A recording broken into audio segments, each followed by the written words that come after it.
Debate with bake. Season 4. Let's go.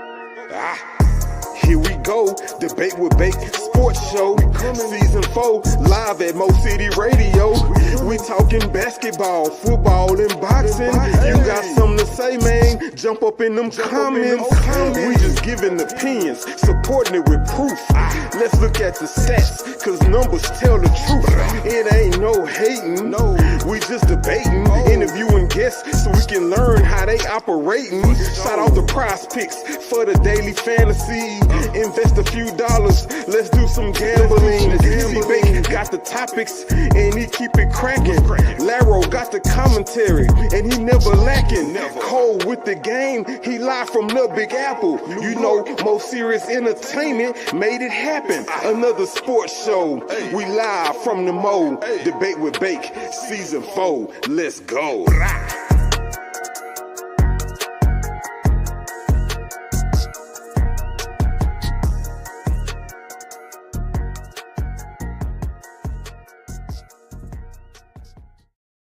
What up? Welcome back, ladies and gentlemen. Like the song say, season 4, DWB, Debate with Bake podcast. We are back in the building.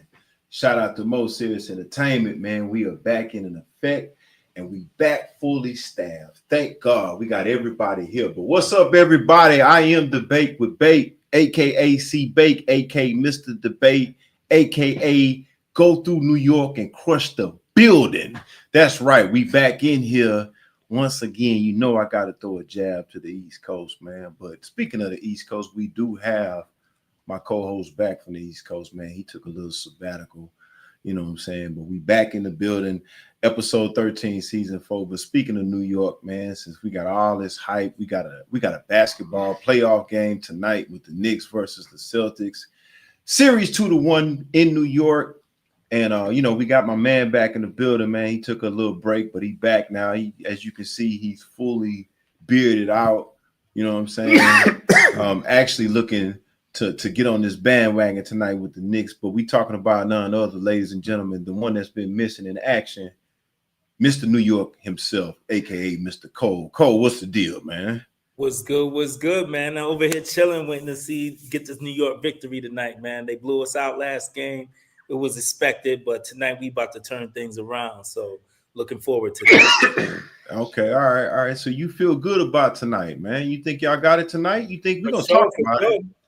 For sure, I think we got it tonight. I think it's not gonna be easy, but I think we win tonight. But if we lose tonight, I'll definitely say that I think Boston will take the series. And I hate to say that as a true Knicks fan, but real recognize real. Like if we can't slip up and let them tie the series, man. They too good for that. That's right. Well, we're going to talk about that, man. We're going to put a little bit of money on that. Chuck got us coming up with prize picks in a little while, man. But it's good to see you, man. We know you took a little bit of sabbatical. You know what I'm saying? And glad to have you back in the building, man, especially with the fantasy and things that you follow. You know what I'm saying? And, it's also, we ain't talking about the boys in spring, but we got the Mets and the Yankees, everything looking pretty good. And everybody talking about this NFL talk. So, we here, man. We back in the building. Everybody make sure you hit your like and subscribe. Let's swing on back through, man. We already knocked down the towers. Now let's come back through to Third Ward, Texas, to my co-host to the left, man. That's my boy Ro. What's up, man? Yeah, back in the building, man. Back in the building. Trying to make a dollar out of 15 cents. Fighting poverty like Sweet Pea Whitaker, man. That's it. That's it. Shout out to my man and rest in peace to my man Sweet Pea, man. Put the L Whitaker, man. You put down in the archives for that. But before we get going, man, let's give a shout out to my man Chuck behind the wheels of steels. Chuck producing the show, man. Also the man here at Mo Serious for the Mo Serious family, man. Shout out to the Mo City podcast, Guns Down, Gloves Up with Dr. Jeremiah, a.k.a. Johnny Binder, and Dr. Candace Matthews, my fellow label mates here at Debate with Bake podcast. All right, man, let's get into it, man. We got a lot to talk about. Make sure you hit that like and subscribe. Make sure you get in the comment section, ladies and gentlemen, because we do like to hear from you. And you guys do a good job in the chat. But let's get to it, man. We got a lot to talk about. Of course, like I always say, we attempt to get to all these topics, but we probably won't, but we'll do the best we can. We got a lot going on with the NBA playoffs. We got a lot going on in terms of, other sports like boxing, NFL moves, things like that. We throw a little bit of, old school trivia, things like that as well. This is a Debate with Bake podcast. We do debates. So we like to do current news, but we also like to debate on podcast topics. We like to make you think a little bit, All right, let's get into it, man. Let's get into the current news. All right, now, buzz across the basketball world, and in particular the NBA world, as Gregg Popovich is stepping down as the head coach of the San Antonio Spurs. Legendary career. I think all three of us would agree that Pop is one of the greatest coaches that ever coached an NBA basketball game. I believe they got 5 or 6 championships underneath Pop. Don't quote me on that. I should know that, but Pop did rule a dynasty, man. And, of course we know he was going to go, but, it's still kind of hard to watch a legend walk off. But let's talk about it, man. Cole, what first of all, and I asked both of y'all that, but I'll start with Cole. Cole, where do you rank Popovich as among your greatest coaches, rather, in the NBA? And let's just stay in the NBA. Let's not just stay across sports, but where do you put Pop on your pound for pound list for NBA coaches? I would say for me, number one. I just think the way that he's been able to bring in individuals from internationally and incorporate them into the American game. I believe all the championships that he won and the teams that he beat, he just didn't run through regular teams. He beat the Shaqs. He beats the Elijah ones. He beat a lot of good, coaches and teams along the way. And I just think the type of players he produced were all Hall of Famers, from Kawhi Leonard to Tony Parker to Ginobili to Duncan to Horry to, Horry transcends a lot of different organizations to Robinson. And then he had other notable players, Vinny Del Negros and other Avery Johnsons and other players that he developed. He's known for developing players, winning championships, using the international play, coaching in the Olympics, coaching in All-Star games. To me, I think he's the best coach ever. So, that's saying a lot. Ooh, so pound for pound, you got him on your top of your list. Ro, what you think, man? I mean, he took the words right out of my mouth. I'd be inclined to agree with everything he said. The only thing I would add is that his coaching lineage, his coaching influence is a lot more prevalent than boys realize. I mean, we definitely reaping benefits out here in Houston from Ime. And the effects are far-reaching, and it definitely can be made light of. I definitely agree with sliding him above Phil and other guys with the similar resumes like that, just because, just like Cole said, it's the way in which he did it. He had to coach against adversity. He had to coach different types of talents. He wasn't just a big man developing coach. He wasn't just a claw, like what I'm saying. He didn't have the international appeal.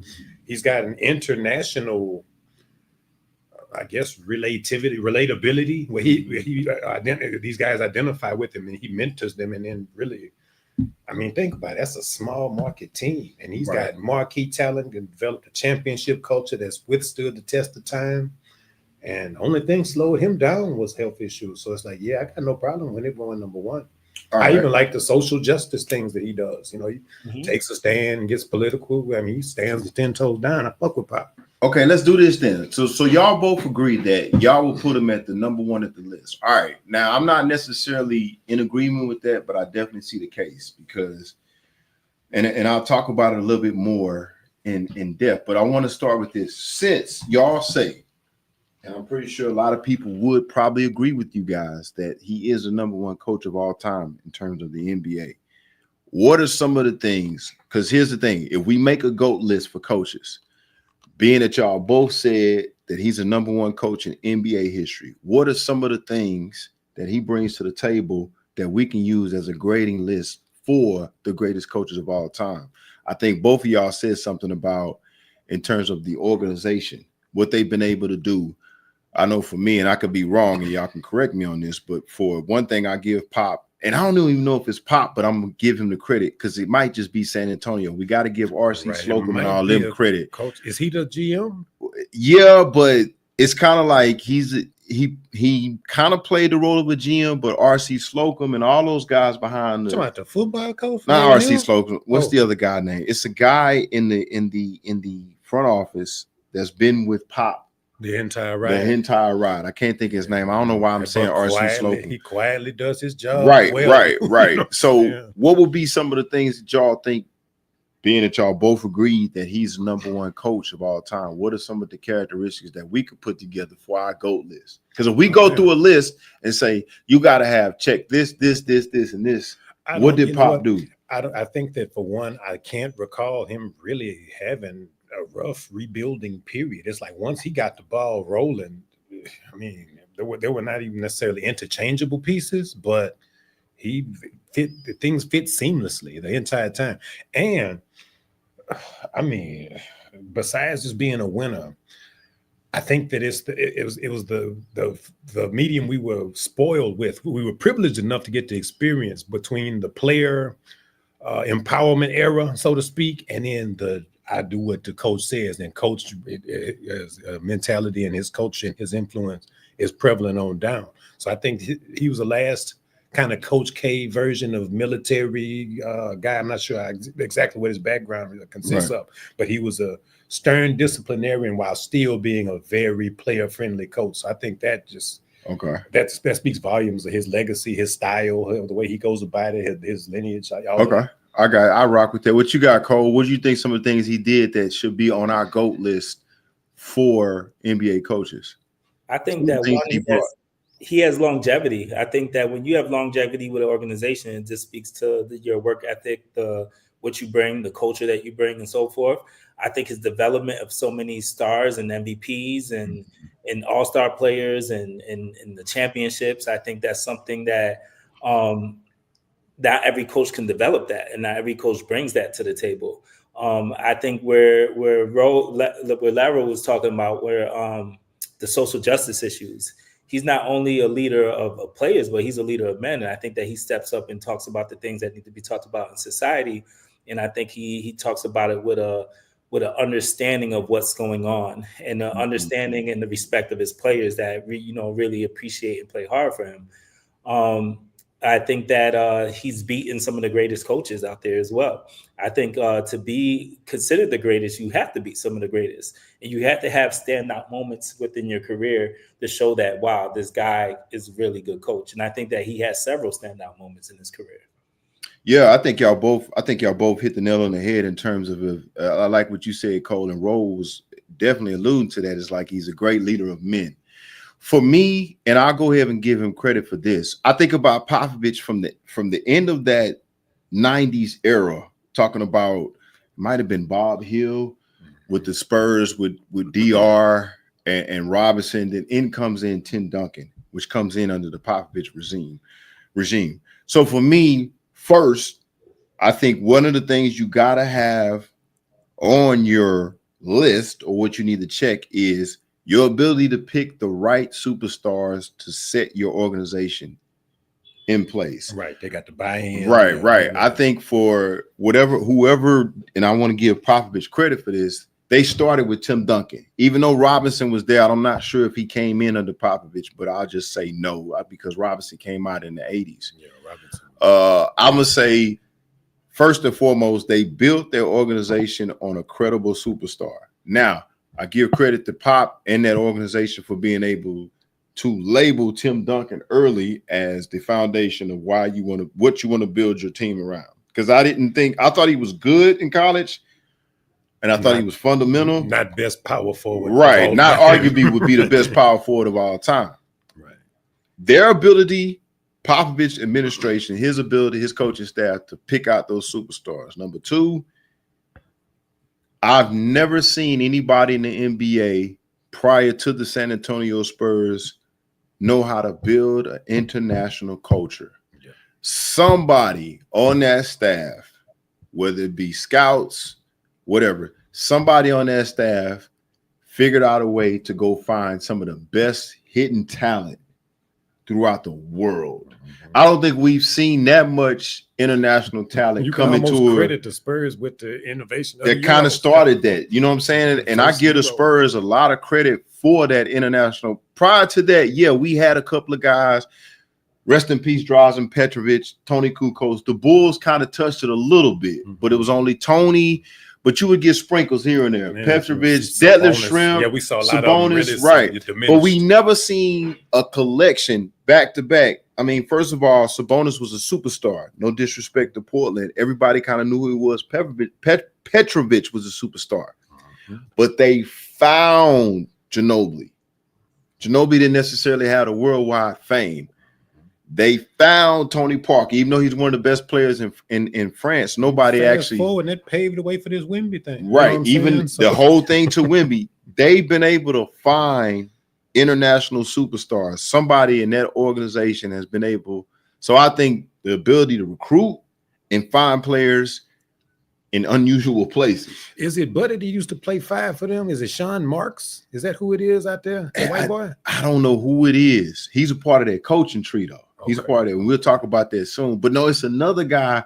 I keep saying R.C. Slocum, and that's Texas A&M football. I'm tripping. But it's another dude named R.C. there that's been with Popovich from the beginning. And Pop gives him a lot of credit. He's somebody on the GM or something like that. Yeah. So I would say that the international influence, I think they revolutionized the NBA with that. No organization that I can recall brought that many foreign players in, and they were instant superstars in that system. They were the only ones to reap the benefit of a real true twin tower situation. Exactly. Because we never really quite got it together. Go ahead, Cole. A quick show alert: the Spurs got the number 2 pick in the state. In this number 1 pick stays in the state of Texas with the Dallas Mavericks. Of course, that appreciate that update, Cole. But we not put Giannis in that, man. But anyway, all right.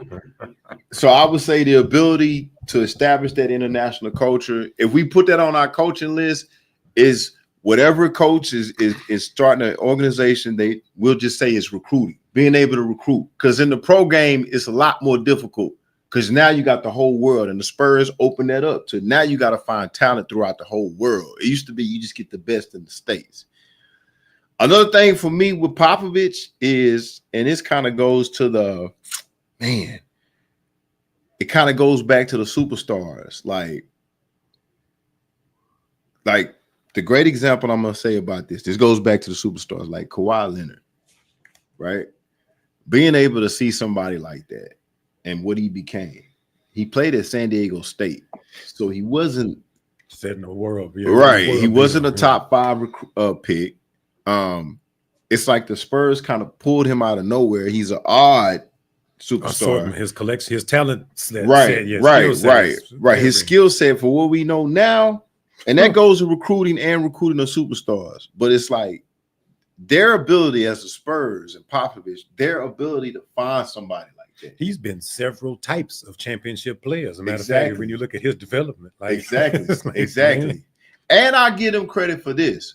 And we don't talk about this enough on this show, and I don't think a lot of people talk about this enough when it comes to sports, is all the recruiting of the superstars we talked about, the leader of men that we talk about with the social justice, but for whatever reason, starting with that first superstar, and we talking about Tim Duncan, and then being able to look at this whole thing that we're putting together and it meshes well. You never had no real issues on the bench. Like, who would ever think to put together Tim Duncan, Tony Parker, Manu Ginobili? I think Kawhi was coming off the bench. He was young. Yeah, Bruce Bowen to add to that mix. Mm-hmm. Now you look at what they doing now. They got 2 Rookie of the Years back to back. Two. Congrats to Stephen Castle. Right. To go get Wemby. To go get De'Aaron Fox. You see what I'm saying? Somebody in their organization know what they're doing as far as putting together a collection of talent. And that all goes back to Popovich. Yeah. So being able to have a vision and being able to go recruit, like, you know how hard it is to recruit players from all over the world? It's like, go get players from all over the world. Go get this kid from San Diego State that nobody really knows about. Because you got to have an international resume. You got to have them gold medals. You got to be exactly FIBA. No, you got to exactly. FIBA got to know about you. You got to establish those kind of relationships across. I mean, of course, if people hear the NBA coming, but it's like they've been able to get in gyms in Australia somewhere where nobody, and who's to say they might have somebody else sitting on the bench that we don't know about. That boom, we drop somebody in, and it's like, where did this guy come from? Mm-hmm. So it's like, I'm kind of leaning towards y'all like he might be the greatest of all time. Because even if we compare him, Cole, to like, let's just say the next on the list is Phil Jackson. Well, Phil got some incredibly fortuitous. Exactly. like you coach MJ and Kobe. Right. Like, well, and then the thing about it is like Phil, and it's no disrespect to Phil, one of my favorite coaches, but he never had to build nothing from the ground up. Yeah. He kind of inherited Doug Collins and what they were doing there. With and then player coaches extensions on the floor. Right. He kind of inherited in practice. He kind of inherited. Now, granted, he got arguably the greatest player to ever play to agree with. I give him credit for agreeing with the triangle system that Jordan really wasn't a fan of. Yeah, it's his approach to psychology and his little quirky innovations and approaches toward corralling the personalities. He's probably Phil, to your point and your point, Cole, and you and Ro both said it. Phil was probably more of a leader of men versus Popovich can do that as well as recruit, as well as have that international connection. Because here's the thing, and Cole, you can attest to this with Phil. Phil didn't do anything with the Knicks. Phil didn't do anything without an organization, with the organization that didn't have a Kobe or Phil Jordan never drafted a or Hall of Shaq. Famer. Yeah, Phil never had anything to do with drafting. Exactly. Whereas Popovich, his thing reached all the way Phil had Melo though, didn't he? Yeah, but they didn't do nothing. Like and Cole, you can attest to this. They didn't even get along. Exactly. Like, and Cole, I sent you that on that podcast about the New York Knicks. It's like, it was pretty much everything went up in flames. They ran Phil Jackson out of there because he didn't do a great job. And that's a credible criticism. It's like, without a Jordan, without a Kobe, without a Shaq, what has Phil done? You know what I'm saying? He kind of inherited superstars. Now, granted, superstars want to play for Phil. That's a strength, and they respect him. Like, Phil, to me, gets credit for being able to take superstars who have egos and issues, like what he was able to do with Dennis Rodman. Exactly. That's what allow him to be crazy. Blow off, but Rodman had respect for him. Mm-hmm. We found out later that Kobe and Shaq really didn't get along, so Phil was good to speak to what y'all was saying, to be leaders of men. Mm-hmm. But if you think about Popovich, what he had to do, starting from the ground up, finding a superstar, developing that superstar, because Phil inherited Jordan. Jordan was probably the best player in the league. Mm-hmm. Kobe was on the way. Shaq was the best big man in the league. Mm-hmm. You know what I'm saying? And no knock to Phil. He did what he had to do. But the thing is, Pop is the one that was the thorn in all their sides. Exactly. And then you had this guy come in to San Antonio and San Antonio they were competitive, but reshaped the whole organization. Right. I was going to say, we were actually privileged enough to participate in that I-10 rivalry and to be raised up on that I-10 rivalry. Exactly. As much as we hated them boys, it was the reason why. And here's the thing. They got an argument against us with that rivalry. If we don't have Dream, do we ever beat them? I don't see it. You know what I'm saying? So it's like, I don't see it. And here's another thing too. David Robinson might be one of the best ever, but not for Dream. Exactly. And here's the thing. Arguably, they're one of the best dynasties that ever touched the NBA. Absolutely. They're the forgotten dynasty, the small market dynasty. Right. So, all right, let's talk about this coaching tree, and then we'll get to this. So, underneath his coaching tree, I got it right here. Popovich coaching tree. All right. We got Mike Budenholzer. Championship. Yeah. Mike Brown. Championship. Chippy. PJ Carlissimo. Close. It might be Western Conference Final. Yeah. Jock Vaughn. Okay, Kansas. Jim Boyden. He got a head job somewhere right now. Yeah. I think who you mentioned a little bit, Ro. I could be Will Hardy.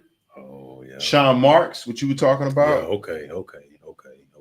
Ettore, this dude is named Ettore Messalina. He's a European. International dude. Yeah. I remember him. Becky Hammond. Oh, wow. The first. She might have been the first. Right. Yeah, she was first. Right. Mitch Johnson. James Borrego. Ime Udoka.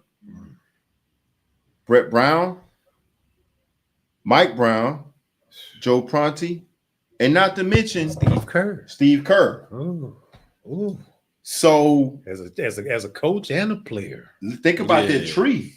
You see what I'm saying? Yeah. Not to mention the other players that went to other organizations to win championships or contend for championships. It's like, that deserves mad consideration, considering Phil won with a couple of those pieces. If you look at it like that, exactly. I mean, look, Steve Kerr was not just the John Paxson 2.0. Steve Kerr was chippy elsewhere, like multiple destinations. Matter of fact, come to find out, That's and so not to even like let's not forget about like that's coaches. We got players. Even the most recent championship runs with Boston, its roots start with the San Antonio Spurs with Udoka. The success of Kawhi Leonard, even though he's been hurt, everything started in San Antonio. So not to mention that the other teams that transition from whoever that was that last coach before Popovich came in to where it is now. Because that wasn't Lucas, was it? That wasn't Lucas. Well, Lucas, remember they had a series of coaches. They had John Lucas, they had Bob Hill with the Dennis Rodman, the Demolition Man era. I can't think of the other guys, but they had a couple of guys that came through there. Not to mention that guys like A.V. Johnson who went to the NBA championship, I think with the Mavericks, didn't he? Didn't A.V. go 1 year with the Mavericks? Might have won it. I think he won it with them. Right. And we got to mention that about the coaching tree. Yeah. You know what I'm saying? That was the Dirk year. I think so. Yeah. And we got to mention that with the championships because we do it in the NFL.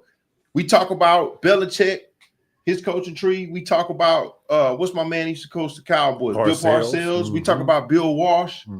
We give them credit because of the coaching tree, the influence that they had. Belichick had Romeo Cornell, a number of I want to say Pop invented the Hack-a-Shack. He might have been. I think he developed that strategy. Right. It might have been. And then think about the years that was it San Antonio? I'm not sure. It might have been San Antonio or Detroit who ended that. I mean, of course, the Lakers, they did a dynasty. They won 3 in a row. But it might have been San Antonio or Detroit. If San Antonio didn't end that run, Detroit did, and then San Antonio ended that run. Think about the San Antonio teams that stopped the maturation of LeBron. LeBron ruled the East, but got swept by these same Spurs. So, even when Manu and them were getting older, it was like Bruce Bowen stepped in, that group. So, I mean, Popovich, man, when we first got on, I was like, he can't be the number one coach, but he might be. Who was the Frenchman? We was talking about the international players they had, and I just thought of the Frenchman, Boris Diaw. Diaw was there. Diaw chippy there too. Chippy. Like him and Kawhi, like this similar. Like they used all those guys. They had them little 6'8" to 6'11" bigs that all just did everything. And it's like, right. And so before him was Sean Elliott. Yeah. Like they keep a guy, man. Hey, shout out to San Antonio. That's really. I mean, solid, really, man. other than them being a small city market, man, they've got their right in history. You could say they had an era. That's Title Town. That's Title Town. Yeah, you could say they had an era. All right. I mean, wow. And then with Dallas potentially landing bigger Dirk, like Cole just said in this draft, the state of Texas is gonna be hell. Bro. Yeah. Wow. I mean, here's the thing. Wow. Like next year, man, it's like Wemby, Castile, who I've been preaching for all year, De'Aaron Fox, like all of them coming back healthy. Not to mention, we don't know what they're gonna do in the draft. We don't know what they're gonna do in free agency. And what I'm looking for them to do is they're gonna probably bring somebody over here that's still a superstar, but's willing to take a backseat role to try to get a championship. It could get ugly for the NBA next year. And they haven't even really fully turned Wemby loose yet. I mean, he's been, showing us flashes, but they just pretty much shut this season down because of injuries. But just think about how scary they're going to be next year. And depending on what goes on in the draft. Because Pop hadn't retired. He just moved on up into right. So, I mean. Damn the owner. Y'all might be right, man. He might be the best coach of all time in the NBA. I mean, he's definitely on the top 3 list. In my opinion, But I mean, I don't know, man. We'll see. All right, let's get into it, man. We got fantasy picks for this week, and Chuck gonna take us into that segment. Cole, you want to add anything, or you getting too anxious because y'all starting to run through the tunnel out there at MSG? No. You added enough. I'm just waiting to get these picks in before the game start. Okay, all right, let's get it, man. Chuck, take us away in our fantasy picks of the week with prize picks. Let's make a little bit of money. Chuck, we've been doing all right lately, right? We won $100 last week. Okay. You know what I'm saying? So yeah, we're gonna use those funds this week and try to shout out for 205, man. 205. Yeah, shout out to 205. We'll get him back on. We'll get him back on for sure. Yeah, I was missing my man tonight, man. All right, so what we're gonna do is 2 games tonight. We only got 6 picks, so I'm just kind of go through some players that I like and get y'all opinion on those players for both games till we get the 6 picks. We'll start with that. Oh, man, that game must have just started because they just removed all of my Boston and New York picks. They started already? Yeah, it's about 12 minutes past.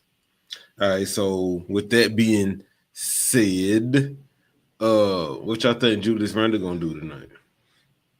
Yeah, the triple-double last game. Man, I say good for like 19. What's proper scoring look like? Line? All right, so we can do. Y'all think he gonna do more than 21 points? I think so. That's reasonable. I think so. Yeah. Y'all feel safer on the 21 points or the 7 rebounds? He could get rebounds whenever he wants. He just be lazy sometimes. I said the 21 points. He always gonna chuck. He likes to score. Yeah. And based on the way he's been playing lately, he's been wanting to get his buckets. So I would say 21 points is safe. All right, we'll do that for Julius. Let's go look at Ant-Man. We'll keep it in Minnesota. Yeah, I think he's good for 39 on that's points, rebounds, and assists. That's collected. 39. I don't like it. I don't think he's gonna have to do that much. I think look, so he had 44 last time. 44. That's points though, right? No, that's points, rebounds, and assists. Yeah, this is total the cumulative all of them. The total. 44 last game, 34 the game before that, 39 the game before that. We could do under. Yeah, I would say under. And Chuck, I feel you because it is a safe bet based on what we got. The data we got, he been in that and over. See, but I be thinking I don't think he's gonna have to do that much. I don't even think it's about that. It's just the fact of the matter They at Golden State. It's no stiff. It's hard to predict. You know what I'm saying? It's hard to predict if you might be right, bro. My fault. You think he gonna make 4 3-pointers? No, they've been shooting the 3 horribly. Yeah. So y'all think it's a safer bet to go less on his 4 3-pointers than it is on the 39 points. At the same time, no though, like he'll mess around and knock out 5 of them. And be 4 for 20. You know what I mean? He might chuck up 20, but he might knock down 4 just messing around. But are we gonna guarantee that off of? Because I feel Chuck's energy in terms of what he's been averaging this series. It is a safe bet. I feel like I will go 39. I will go lower on the 3. I will go lower on the 3. It's 4. On the 4 3. What you think, Cole? What do they have him for steals? Because he's been getting steals, I think. Playing D.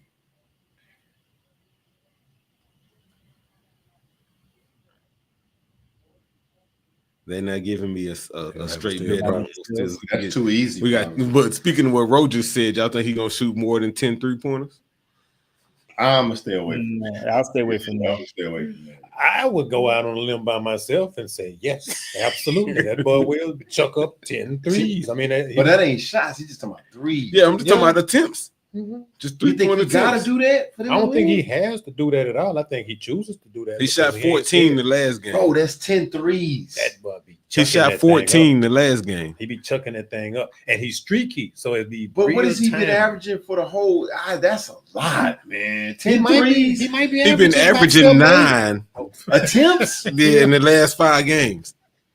Boy been chucking it up. I'm telling you. I saw the inner game, the post game interview. They were like, "Man, y'all been shooting abysmal." Let the boy say, "Word." Yeah, How many? He was surprised. He was surprised. He was like, "How many I done shot?" They were like, "Nigga, you like 4 for 50." They were like, "Damn." He said, "No, Jay." So do you think Then he laughed? Yeah, Like, laughed. But about y'all think he has to do that? I think he I do think what he he been want to do. I encouraged think to that do Chris Finch or whoever the coach out Threes there. though, I can see shots. Well, I mean, yeah, 3. I don't know, So Cole. What you think? I'm talking about deep I'm out on threes, the- deep threes, Steph threes. I'm They out boy on be the pulling that attempts. thing, man. I would either say put under the 4 threes or under the 39 points.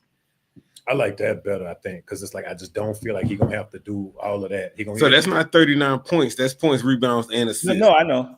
As far as points, that's 28 points. Y'all think he's gonna get 28 points for But they're saying that between the rebounds and assists, he's gonna have another 12 or 11? 11 and a half. Yeah, I would put under 39 or I put under the 4 3-pointers. Either one. All right, we're gonna go under this on the 39. Yeah, I just don't see. And I that think they're 28 gonna have points to. looks so attractive for him. It really does. Now that you mention But I it, mean, I roll with what Cole just said. But that 28 points looks. because he Give get me one 28 more points. player from Minnesota. That was Julius. That was Ant Edwards. Who is I like Daniels, but y'all want to? Oh, either that or Reed. Y'all want to do Nas Reed? Yeah, let's do Reed. We can do Nas Reed. Let's do Nas Reed because I think he's more dependable. Either him or Daniels. I think. Yeah. Because Daniels gets looks. Yeah. He gets a lot of looks because he getting a lot of wide open. Looks. Let's do Nas Reed then. I think Nas Reed is a safe bet. I think he's an X factor too. How you come up in the 6-man voting this year? I don't know. I know he won it last year. I mean, I don't know if he's All right, so shout out to Prize Picks. They throwing us some easy money for Nas Reed. You think he going? They saying easy money for more than 4 rebounds. Yeah, I'll take that. That's real easy. Easy money for more than 2 3-pointers. I think that's easy money too. But Yes, definitely the we can 4 shoot, rebounds. but definitely the 4 The rebounds. rebounds, yeah. Yeah, we'll take the easy money with him, and we'll keep it going. All right, we need 3 people from Golden State. yeah. Buddy Hield gonna shoot the lights out, man. I do not Whatever that want- big mouth listen. nigga. Man, whatever Draymond Jr. got it out there on 3-point shooting, he got that. Oh man, and I know why That's Ro doing this because he did it to us. Man. But then he turned around and they let him speak. I'm I staying ain't away never from seen Buddy nobody. Hield, man. I cut my grass every day from a snake like that, man. I promise you. It's like, boy, I'm staying how away you, from how Buddy you front Hield, like man. your big mouth ass can't hoop all that time, bitch. You know what I'm saying? It's like that shit janky, nigga. Like, get your bitch ass on. You and Jimmy and all that booty butter shit y'all be on. I zest this shit. Stop it. Y'all niggas. All right, let's go with Jimmy first, man. I don't want to touch Buddy Hield, man. They giving us God, easy money for Buddy. They giving us easy money for Buddy. You think he gonna have 3 3-pointers? Bet that. Take it to the bank. Sign, seal, deliver. I'm down with that. Take that. Take On roll. Believe it. that. I'll second that, yo. What the nigga with the blue glass? He's eyewitness news. Dave Wood. Yeah, Dave Wood. No, Marvin Zindler. Marvin Yeah, Zindler, yeah. Y'all gonna take? All right, that's Buddy cool. out there with that All slime. right, so shout out to Jimmy Buckets. What about Jimmy? Yeah. So do we think Jimmy gonna have we got a few different bets from him. Okay, so the testing money, it's a higher bet. You think he gonna make 2 3-pointers or more than 2 3-pointers? And basketball, Jesus gonna do what he want. I think that's easy. Yeah, he gonna hit 2 trays. But What you think, Cole? I think I like Buddy Hield for 3s, and I like But Jimmy, I don't know if Jimmy's streaky, yo. Jimmy, He is streaky. Well, Yeah, but it's 2. It's he's only tricky. 2. And the problem with Jimmy Jimmy, like taking them he's- sometimes. exactly, he takes exactly what they give him all the time. Whether it's the midi, whether it's the 3, whether it's But I mean, think about Jimmy. So do y'all think he don't have 27 points? Jimmy. That's a combination. No, just points. I like that. I don't I like like that. 27 points. You don't like 20? I'll give them the combination if they're gonna I'll give do you the a combination. So the Buddy combination, points. so 41 points, Ooh. rebounds, and assists. I go with that versus 27. Ooh, I would do under if you I did that. would go less if we do that. because he gonna have his hands full. He locking up with Ant-Man all night. You know what I'm saying? So What's Pawinski or whatever his name is? Pudarowski. Yeah, the You white want to guy. bet on him? Yo, that boy be Probably be easy. Yeah, probably be easy. Better probably use like 10 points. That'd be easy, probably. He's probably just 10 points. So You know 12 what? points for him. Yep. And then they got easy money for him. He gonna make more than 2 3-pointers. I'll give him the assist, the 15 assists. 15 assists? No, 15 points in the Oh, okay. and assists. That's actually 16. So 15. Say my word, Cole. Yeah, I was like, What that's did you real witness? bold if he's going with Kind of that. inside the scoop Like you got out it's there, like, man. you know, Back to the Future 2 when he went and got that magazine and came back and was like winning because he already seen the film. Like, Cole got one of them books or something, man. Hey, all right. So here go the easy money for him. 4 field goals made, more or less. On the Podcaski dude. Yeah. More. That's Yeah, I doable. think he's good for way more than 4. He'll hit 4. Well, he'll hit He's All right, hit man. 4 threes. layups and a jumper. Yeah, for real. Listen, man. Y'all want to. I don't be trusting these dudes, man. Especially See, I don't like it. I sat through it. I witnessed it all. It's like I can tell y'all about that big loony nigga down there. I can tell y'all about. I can damn near tell you about Dre Day. What Dre Day finna do? Yeah, that's pretty safe lately. You know what I'm I saying? need one pick, and y'all ain't want to rock with Jimmy. Y'all sure? I want to rock with Jimmy. Yeah. Rock with Jimmy. Put him for 20 points or something. It was 20 on the points. Huh? Yeah, it was 27 on the points. See, that's risky. It's more than 7 or 8. Would you think he's gonna have more than 7 rebounds? That's risky. I'd rather go with the assist. I would go lower than 27 points. I think Cole, you said that right. Lower than 27 points. 27. Yeah, I would go. He's so unpredictable, man. That's what I'm saying. I would go lower. I'm gonna go lower too. So his last game he had 33, but after that it was been 17, 20, 20. And he had 33 because Hill had 15. I think Hill will have a better game this game. Yeah. All right, so we're gonna go lower on the 27 points. That's what we're doing. All right. And that's our 6 picks right there with prize picks. Let's see here. We're gonna bet $10 for the chance to win. No, I'm gonna go with the power play. We're gonna bet $10 for the chance to win $220. Man, run it. Hell, I like that. I like that. Y'all tap in with us, man. Check us out. And those are pretty good. Those are pretty good picks. I'm not gonna lie. I like that. The brain trust has spoken. Submitted. All right, y'all. Y'all know what it is, man. Appreciate y'all tapping in with us on the prize picks. And if you want to get down with us, man, scan the QR code that's on your screen, man. And we sure appreciate you. That's right. Make sure you hit that like and subscribe, ladies and gentlemen. All right, let's get to a few NFL topics, and then this episode is probably going to be full of more stuff from the association, meaning the NBA. All right. So current news. Now, George Kittle and the 49ers have agreed, the San Francisco 49ers is, to terms on a 4-year, $76.4 million contract extension with $40 million guaranteed, making him the NFL's highest paid tight end currently. So let's talk about that. How does the panel feel about that? And let's give our opinions. And is this even worth a debate in terms of how we feel about this? This is very subjective. But let's start with you, Cole. How do you feel about the 49ers guaranteeing this contract extension with George Kittle? I feel like Kittle's is a staple of their organization. He's a great blocker and he's a great pass catcher. So I have no issue with it. I still think he's a top tight end in this league. I actually think he probably surpasses Kelsey at this point because Kelsey's towards the end of his career. So he might be the best tight end in the league right now. So I like it. And I think that the tight end is a safety net for any quarterback. And him and Purdy got a great connection. So I'm good with it. Yeah, what you think, Ron? Yeah, I think they really trying to move hard and replicating what Kansas City's doing out there, just in terms of just securing the back, being Purdy isn't quite the talent that Mahomes is. You know what I'm saying? They need to fit some other pieces around him to meet him halfway. And Kittle is definitely, just like Cole said, the safety valve. You know what I'm saying? The dump off that's really reliable. They're gonna need that for a while out there. So I don't have a problem with it.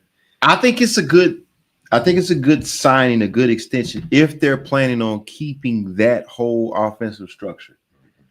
I think that's exactly what you need to do with a quarterback like Purdy. And what I mean by that is you always, if you can have a tight end, somebody that can get you some easy catches. Kittle can be everything. He can be a possession receiver as a tight end. He can also be a deep downfield threat. That sounds crazy, but he's been able to do that. He has that kind of ability. He might even be their only downfield threat at this point. Exactly. They busted. They're gonna go real run heavy this season coming up, and I think that's gonna be a real point of emphasis. And on the back of that role, Cole, is it safe to say that Kittle is their number one receiver, even though he is a tight end, or is it still Debo? Nah, Debo got traded. Debo got traded to he's gone. Washington. So right now, is Kittle their number one receiver? I think it's Brandon Aku. Is it Ayuk? Oh, Yeah. But what does he represent in that offense, Aku? Is he a down the field threat? Is he the one that takes the top off the defense? He's everything at this point, and I think they're second. He's everything at this point. I think Kittle would be their second, and then I think the kid that got shot would be their third receiver, or Jennings would be their third receiver probably. Man, so you talking about paying your second receiver a $76 million contract extension? That's worth it. Brandon's already paid as their number one, so. Oh yeah, Ayuk signed a 4-year, $120 million extension. Okay, I thought Ayuk was gone too. I was like, dang. So he signed an extension too. 120, they got him locked up. Yeah, last year. And McCaffrey is coming back as well, right? Yeah. Okay. All right. If they can afford it, all right. I guess it does. At first, I was like, man, that's a lot for a tight end. That NFC West is competitive, man. Yeah, they're gonna be they're gonna look it out. So, do they have all the pieces that they needed on offense now? They locked in Kittle. They've locked in the number one receiver. What's the name is coming back? The running back, the multi-purpose back.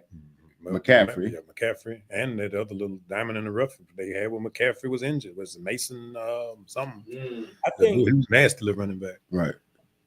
Go ahead, Cole. I think they're going to be solid regardless because they got the best play caller in football, or at least the top 3 play caller in football with their coach. He's always going to be able to put together something nice for whatever's on that team. Okay, so for right now in the NFC West, are they favored to win on paper right now? Can they win that division? I don't know. I still don't know. It's them and the Rams, right? Yeah, it's them, the Rams, the Cardinals, and the Seahawks. I think the Rams take it. Yeah, I'd be inclined to agree with you. The Rams nasty. Easy? Not easy, but I mean the way the season goes and injury withstanding. And they were second. They got the most staying power. Well, go ahead. They played against Philly in the NFC Championship game, correct or no? No, that was the second round. It was the second round. Second. They played well with them. They played with them until the end of the game. Yeah, they gave. They just added Devontae Adams, so I think that's they got a little. Yeah, Puka is crazy. I don't know. Saints. I keep calling them St. Louis. LA is still the top dogs of that division. Yeah, I don't want to give Stafford credit, but Stafford is nasty too. You know what I'm saying? Yeah. Well, I mean, defense is nasty too. That defense is disgusting. Big facts. Well, here's what I think. I think with this signing, I think it's time for them to find out. I think they're going to really push. Is Purdy our guy? Are they going to, because here's the thing. I think this is a solid signing. At first, I was kind of like, man, that's a lot to pay a tight end. But in retrospect, with all the tools that they have, it does make sense. And like you said, Cole, they do have one of the best play callers in the game. I guess what I'm thinking is if they don't win the NFC West, is that enough signing this? You see what I'm saying? Because you're putting a lot into this offense. 76.4 million contract extension for a tight end, which is probably the best tight end in the league. But it's like you invest in a lot. If they don't win the NFC West, I mean, what does it look like? Do they break this offense up? They spending a lot of money. I think even if they don't win, they can still make the playoffs. I think two teams can come out that division easy. Wild card. Yeah, it's a wild card. I think it's a good pickup because I know there's not too many tight ends, if any, better than Kittle. Like this dude blocks. Just his blocking alone is worth him with half that money. And that is the one thing that puts him over Kelsey. He does block. That NFC East is busting too, and the NFC North. Well, you may not even get 2 teams out of the NFC West, but I mean, here's the thing: the Rams are the top dogs. I agree with y'all. We don't know what Seattle is. We just don't know. We don't know. Carroll is gone. Geno is gone. Give y'all some data real quick. So George Kittle, they say his salary average out to $19 million a season, right? $19.1 million a season. Trey McBride with the Cardinals, he gets $19 million a season right now. Tight end? Yeah. Okay. Young tight end. Yeah. Travis Kelce, he gets $17.1 million a season. Okay. Let's go down this list. Mark Andrews with the Ravens, $14 million a season. So it is true. Kittle is the highest paid. Yeah, he the highest paid. Dalton Schultz with H-Town, he get $12 million a season. And so just to add some context to what y'all talking about, right? Right. It do sound like that's high, but then when I realized Trey McBride, who I don't even recognize or know, getting paid the same thing. You know what I'm saying? Right. Yeah, well, you're right. Yeah, we'll see, man. I mean, man, the Rams are still the number one team in the division. I keep forgetting about the Rams, just like I did last year. But shout out to Kittle, man. He deserves it. That's the one thing I do give him over Kelsey. He will block and he can catch. All right, let's talk about this. I can't let this topic go, man. I am just excited about Vegas. And the reason why I'm excited about Vegas is that I think they've got a complete makeover on the offense. Now, we briefly talked about this in previous episodes, but look at what they got coming this year. Geno Smith, Ashton Jeanty, that's the kid from Boise State. Mm-hmm. Raheem Mostert, I cannot never say his name. Jacoby Myers, Jack Bett, Trey Tucker, Brock Bowers, Michael Mayer. Now, this is the AFC West, correct? Mm-hmm. This is the division with Denver, Kansas City. Who else am I remember? The other LA team, the Chargers, right? Mm-hmm. All right. What do you guys think about this group? This A through H. Let's start with you, Ro. Is it fair for me to put high expectations on them? Yeah, it depends on what you would call high. They'll definitely be competitive. They're going to be scrappy. I think their ceiling for improvement is going to vary greatly, but I think it's relatively high. I think there's a lot of talent at the skill positions with an excellent game manager that can really is wily enough to be the stopgap and guide it the right way. I see him being 500 at least. I see him going 9-9. Okay.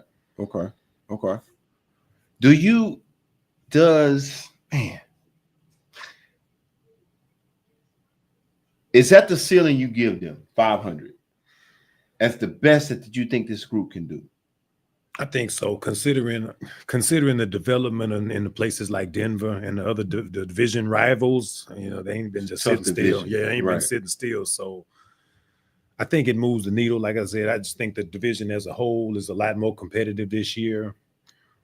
With Vegas not being the laughing stock of the league no more, for sure. Okay, we're gonna get back to a real Gruden looking, you know what I'm saying? And the Tim Brown, the Jay Rice Cakes, type of. Right. And we don't know what's on defense. Cole, what do you think? Are you impressed with this group on paper so far? I'm impressed with the group on paper. I would love to see another addition, let's say like a Keenan Allen, who's still a free agent. I feel like having another receiver that's legit, I think would put them over the top. I do like the Pete Carroll addition. I like the Geno Smith addition. I think if they run the ball. Playoffs, I'm unsure. I do think they have a good defense that's really underrated. Playoffs, I'm unsure because that's such a stacked division. I think it's going to be a battle throughout. I don't think Kansas City is going to run away with that division this year either.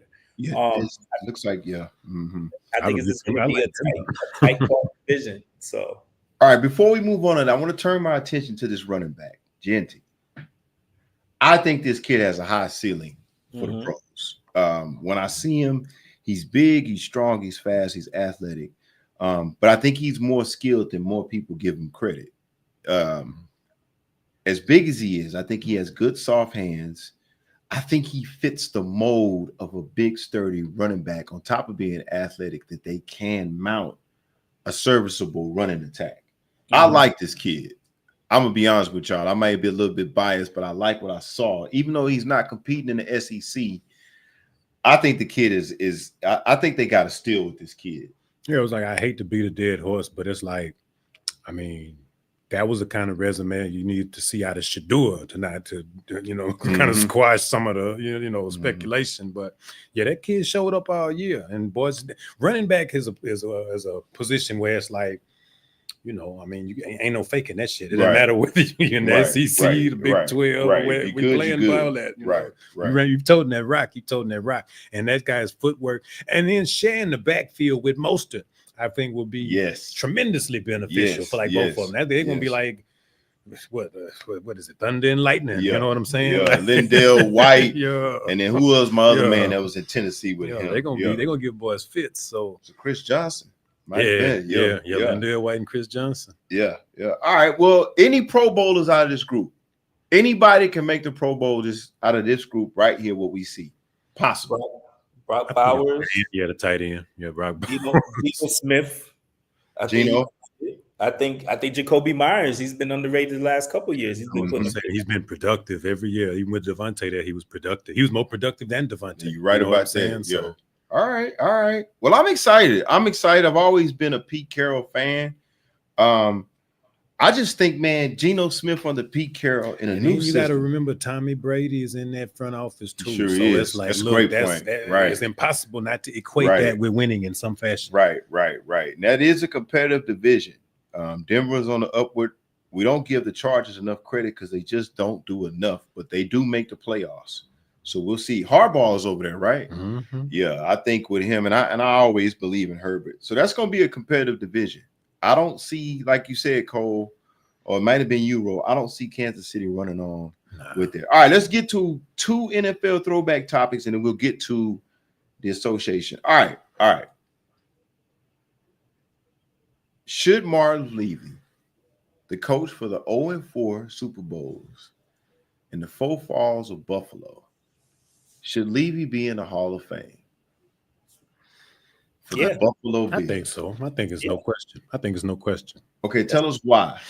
Well, I mean, going to 4 is just no small feat, regardless of how you shaped up in them. You know, going to 4 with the adversity that you encounter during a 16-17 game NFL season, followed with a playoff run in consecutive years. To my 4 consecutive years, they owned the AFC to a degree. Like we were slaughtered at. I mean. Look, we paid. Don't break it up. Look, we paid. If anybody's gonna co-sign Marv Levy's entrance into the goddamn HOF, you understand me? As a Houston Oilers fan who experienced that Frank Reich debacle. You understand what I'm saying? Because look, I don't know if Marv Levy knew what he was doing or knew how that was gonna shake. But hey, the proof is in the pudding. He laid the groundwork there. That was just give him the jacket. So he getting all of it. What did the Green say? Give him the crown. Give him the damn crown. You want to give him a crown? Oh, man, they did. They had a 32-point. We were up, Cole. Man. We were up. I remember I was in middle school. We were up 35-3. Mm-hmm. And I said to myself, because we owned Pittsburgh that year, the winner of that game went to the AFC Championship, and we were going to beat Pittsburgh. I'll never forget that. And I was like, I went outside. Played. Last time I cried. Yeah, I went outside and I played Kill the Man outside with a neighborhood. I came back in just to check the game. The game was tied. And I was like, what happened? And my old man was just sitting there looking crazy, like, I can't even explain to you what happened. But we about to lose this game. And that was probably the last time that we legitimately in Houston had a team that was supposed to go to the Super Bowl. I thought we were the best team in the AFC that year. They packed up and moved to Tennessee. Exactly. They packed up and left. So, Cole, you also agree that Levy should be in the Hall of Fame? I think so. That's 4 AFC championships. You might not have the Super Bowl, but that's 4 AFC championships. I also think that his teams were consistently good. Even when Jim Kelly went down, his backup quarterback, he put them in situations to win. I won the AFC East multiple times. I definitely think he's a Super Bowl winning coach. Not a Super Bowl winning coach, an Hall of Fame coach. He deserves to be in the Hall of Fame. Hall of Fame coach, yeah, he deserves it. So and you know, not to even mention how many Pro Bowlers did he have on those teams? Oh, he had dozens. I mean, we're talking about Bruce Smith is the best defender nobody ever mentions. Right. Bruce Smith, you had Andre Reed, you had Jim Kelly, Thurman Thomas. Shout out to Thurman Thomas, Willow Ridge High School graduate. Daryl Talley, Steve Tasker. Man, you had Steve safety. Tasker, Don Beebe. Yeah, they had Don Beebe. Aces, though. Yeah. Yeah, they had quite a few Hall of Famers on that team. They were like the epitome of the Rocky myth. They were kind of the people's champ, workman town, good work ethic, never quit. You know what I'm saying? Never die. You got to choke the life out of every last one. I mean, they just couldn't get past it. And I've been fucking with them with Buffalo ever since. Like even back to the Travis Henry days, and when I mean, and let's be honest, man. Nice. They have been a consistency. You know who they remind me of? We'll talk about them a little bit as far as the NBA playoff picture, but they kind of remind me of like the Indiana Pacers. Yeah, they're just good. They always there. They may not win it, but they always competing for it. And we'll talk about Indiana lately. I mean, later when we get down to the association. But yeah, I think Levy should be in. Because everybody laughed at him when they traded Stephon. Yeah. Everybody laughed at him. So, Yeah. Trouble in Buffalo. Yeah. And Buffalo always find a way. I mean, and the thing about it is this: it's so cold, but they still get players to go up there and play. Shout out to my man. Remember, we had my man Tony Drive on here. Remember, he was talking about it. He played out there, how cold it was. Shout out to Tony, man. All right, let's do something weird. Throwback topic. See, this is weird. Y'all ain't gonna like this, but let's see. Who are the top 5 San Diego Chargers of all time? This is a debate with bake topic because I know ain't nobody talking about this in the country. I want to make y'all think. Top 5 San Diego Chargers of all time, and maybe not even limited to San Diego, wherever they were before San Diego. Let's start with you, Ro. You seem eager. Top 5 San Diego Chargers of all time. Deacon Jones, number 1. Number 2, we're gonna say Kellen Winslow Sr. Okay, it's probably the second. Okay, then we're gonna go on to my boy Drew Brees, probably up there. Right? Oh, you put him in your top 5. Yeah, ain't nothing wrong with that, but I just didn't expect it. I didn't expect Drew to be in there. I'm gonna tell you why. Because if Drew's in that end, Phillip Rivers is in there too. Okay. Is my problem with that. Okay. You know what I'm saying? So that's 2. But then I can stay on defense though, because it's like I can go Junior Seau. Okay. I can go Rodney Harrison. Okay. I can go. I can go Antonio Gates if I want to go and start touching offense. And that's what I'm saying. I got to pick between Antonio Gates and LT. So it's like, all right, well, it's up and down, but it's like I got the 7. Okay, that's the best I can do. So you're top 7. You know what I'm saying? I can't give you 5. Give me 5. You got to give me 5 before I go to coach. Okay.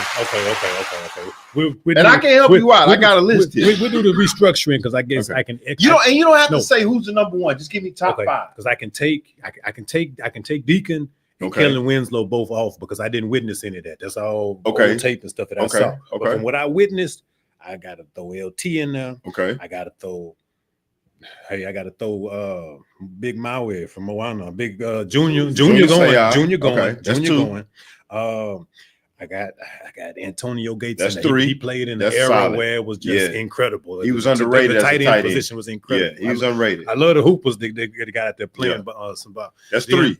And then my quarterbacks. You got LT. So far, you got LT. I got to go with both my quarterbacks. I got to go with Drew and. Okay, so that's 5. Yeah, Drew and Phillip Rivers. Drew and Phillip Rivers. Okay, so Rose is LT, Antonio Gates, Junior, and the 2 quarterbacks. Rivers. Okay. All right, that's cool. Rodney Harrison, my honorable mention. And that's why I say I got some names here, but Cole, do you have any or do you want me to read off the list? I got 5. I got LT, Gates, Junior Seau. I think it was Vincent Jackson, if I'm correct. Yeah, the receiver. Yeah. And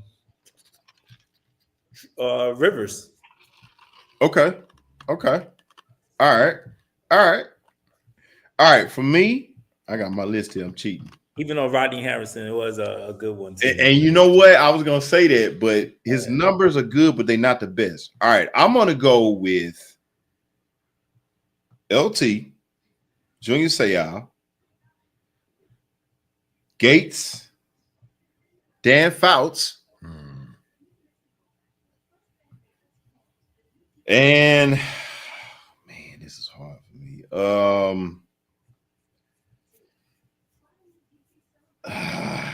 Phillip Rivers. Got to do it. Yeah, Phillip Rivers. Because that's the that's the past, because Dan Fouts and Fran Tarkenton, the 2 greatest forgotten about quarterbacks of Ryan from that. And then Jones, you brought up, that was a good one, but Jones did most of his damage in Dallas, didn't he? Deacon Jones? Didn't Deacon go to Dallas? Was he in Dallas? I don't know. I can't remember when he talked he about did the head play slap, in San Diego. He did play in San Diego. Okay, maybe I'm wrong on it. I felt that way about Drew Brees. I felt like he did more. Yeah, most of his damage was in New Orleans. It was. Yeah, but he was good in San Diego. Did he take him to that Super Bowl or did they lose? He won a Super Bowl in New Orleans. No. I'm talking about who was the quarterback when they went to remember they went to the Super Bowl with Junior? Was it Doug Flutie? No, it wasn't Flutie. I thought it was. But it wasn't Flutie. Who was the quarterback on that? Rivers never went to a Super Bowl? He got to AFC Championship, I think.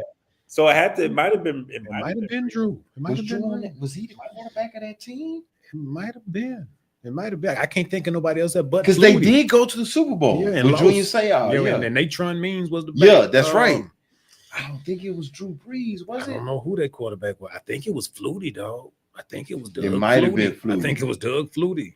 Stan Humphries. Yeah. Was that the quarterback? Yeah. That was the quarterback, and this was 1995. That's right. It was 95 because that's when Junior Seau signed a Nike deal, and we always trying to get the Junior Seau. Clean, bro. Them still, they still like Junior Seau and Bruce Smith. Those right there, bro. Oh my god. Yeah, and see, they came with the Deion Sanders. Remember, they had that big football collection. It started with Junior and Deion and Bo was a little bit earlier. Yeah, and I think like the Barclays dropped around that time, but they all was similar. Great they developed a whole different type of shoe. That's when cross trainers became a shoe. That became a thing. You know what I'm saying? There you go. So shout out to Stan Humphries. Okay, it was. All right, that's good.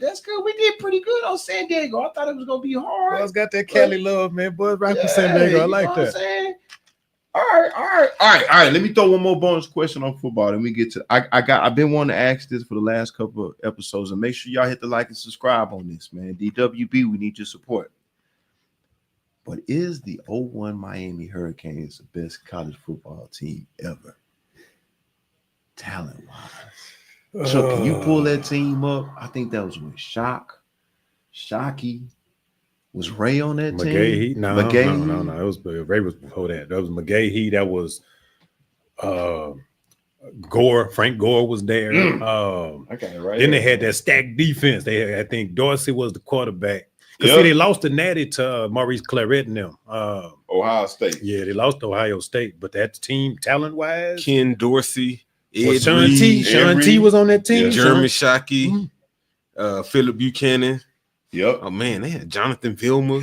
Yeah. Kevin Beard, Clinton Portis. Oh yeah, CP. I forgot how CP was. Matt Hoffman. Dre was on that team. Andre Johnson was there. Yeah. Reggie Wayne. Was Reggie Wayne on that team too? He might have been. He's not on this list. Oh my goodness. He wasn't on there. Keep reading them, Chuck. Who else you got? Nate Wilkes. Yep.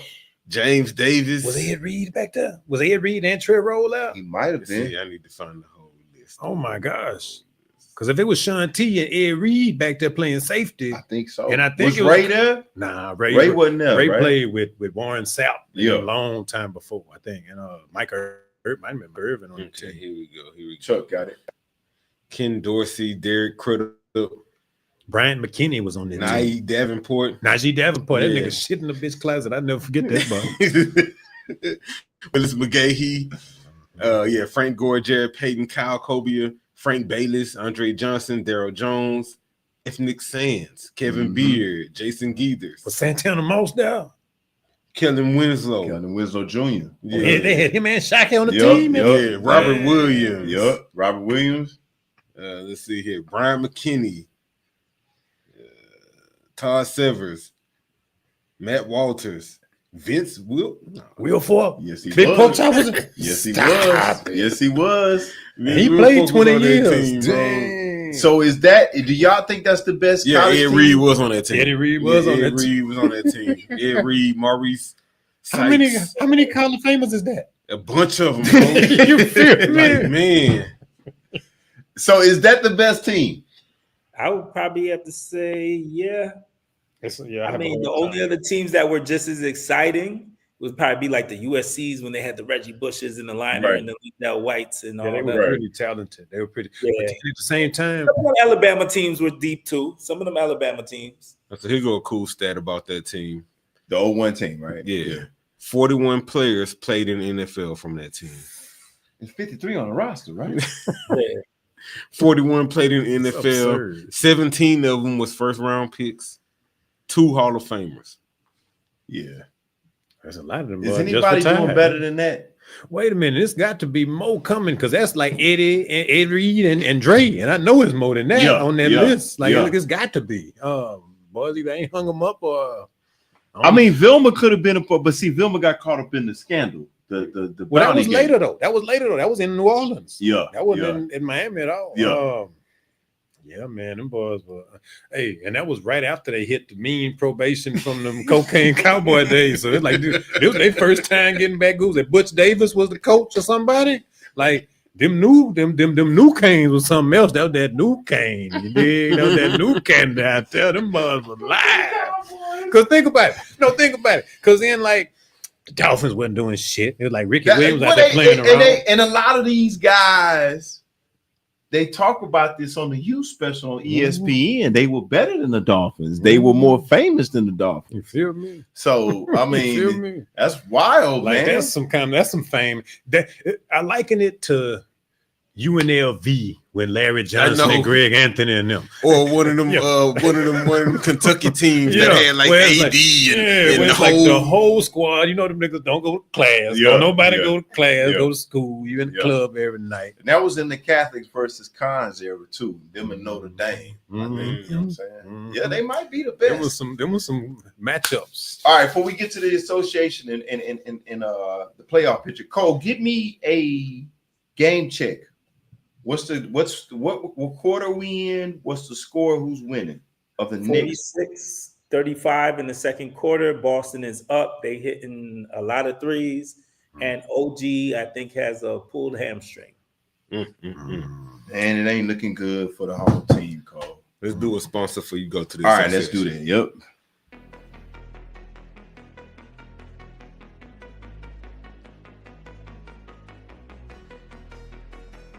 Men's Fragrance, your home for 100% authentic men's cologne. We carry high-end fragrances like Creed, YSL, Gucci, Polo, and more with below retail prices. All orders come with free shipping. Order online at men's-fragrance.net. Men's Fragrance. Smell good for less. Yeah. Let's do you. Oh, I got one more. Yo, rep the movement with Mo Serious Fashions. Copy a fresh snapback or hoodie or a tee. All representing the Mo City Podcast, Debate with Bake, or Gloves Up, Guns Down. Everything is custom made with love from our top-notch manufacturers. We got a dope range of colors and sizes to fit your vibe. Everything from blue, red, green, black, white, and more. Rep the Mo and keep it fresh, fam. Hit up moseries.com/merchandise and order today. Let's go.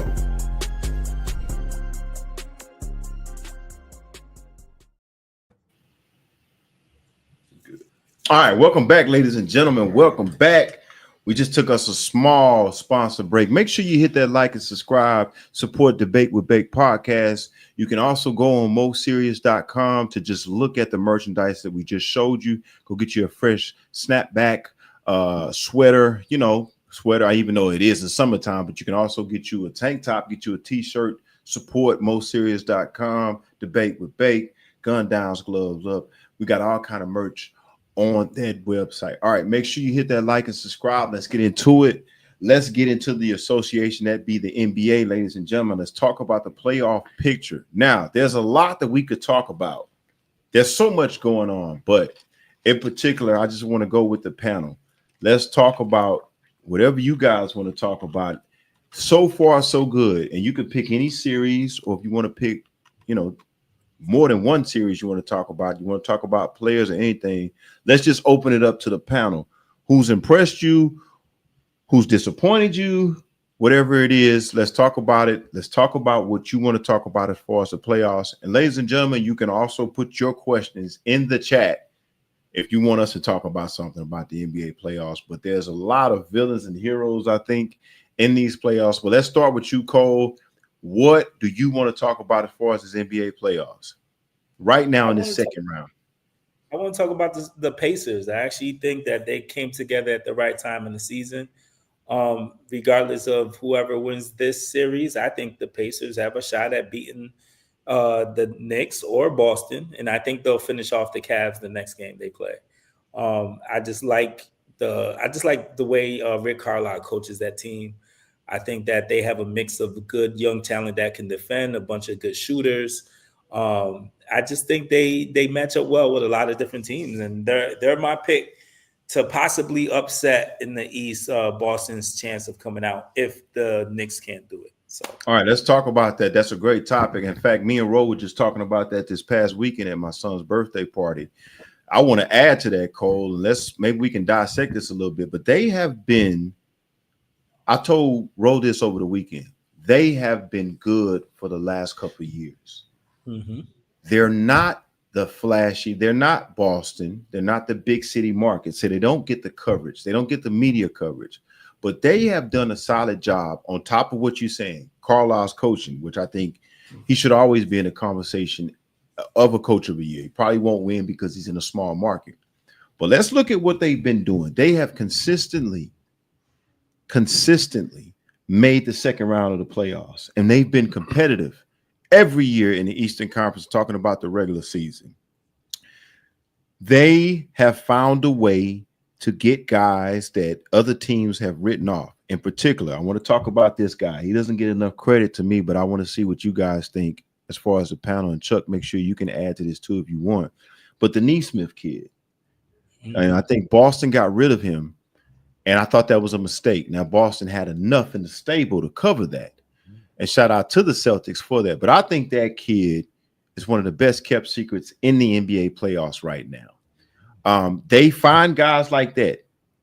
No disrespect to you, Cole, but Toppin didn't fit in New York. Mm-hmm. Well, he's doing what I thought he should have been doing in New York and Indiana right now. He's causing matchup problems. He's long. He's athletic. He's making open jump shots. He's becoming the scorer that we thought he should have been in New York. And as an organization, I mean, did you see what they did to Cleveland the other night? I mean, they beat Cleveland by 30 or 40 points. So here's the thing. They are doing something now, even though they're not a big city market team, they, to me, are still, in my subjective opinion, still a historic franchise. And what I mean by that is somebody in that office, I don't know if Donnie Wash is still there. I'm from the 90s, so I could be way outdated. But somebody in that front office knows what they're doing. They have a chance to go back to the Eastern Conference Finals. And I agree with you, Cole. They might have a chance to beat Boston or New York. I think it'll be harder for Boston, but I also think that they can go toe-to-toe. They can beat New York. They've just done a great job as an organization.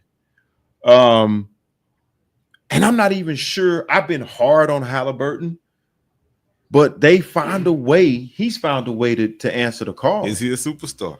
I think we have to. I think you have to. I think we have to now. As much as I don't want to, Cole, and I'll let you comment on it, then we'll bring Ro in.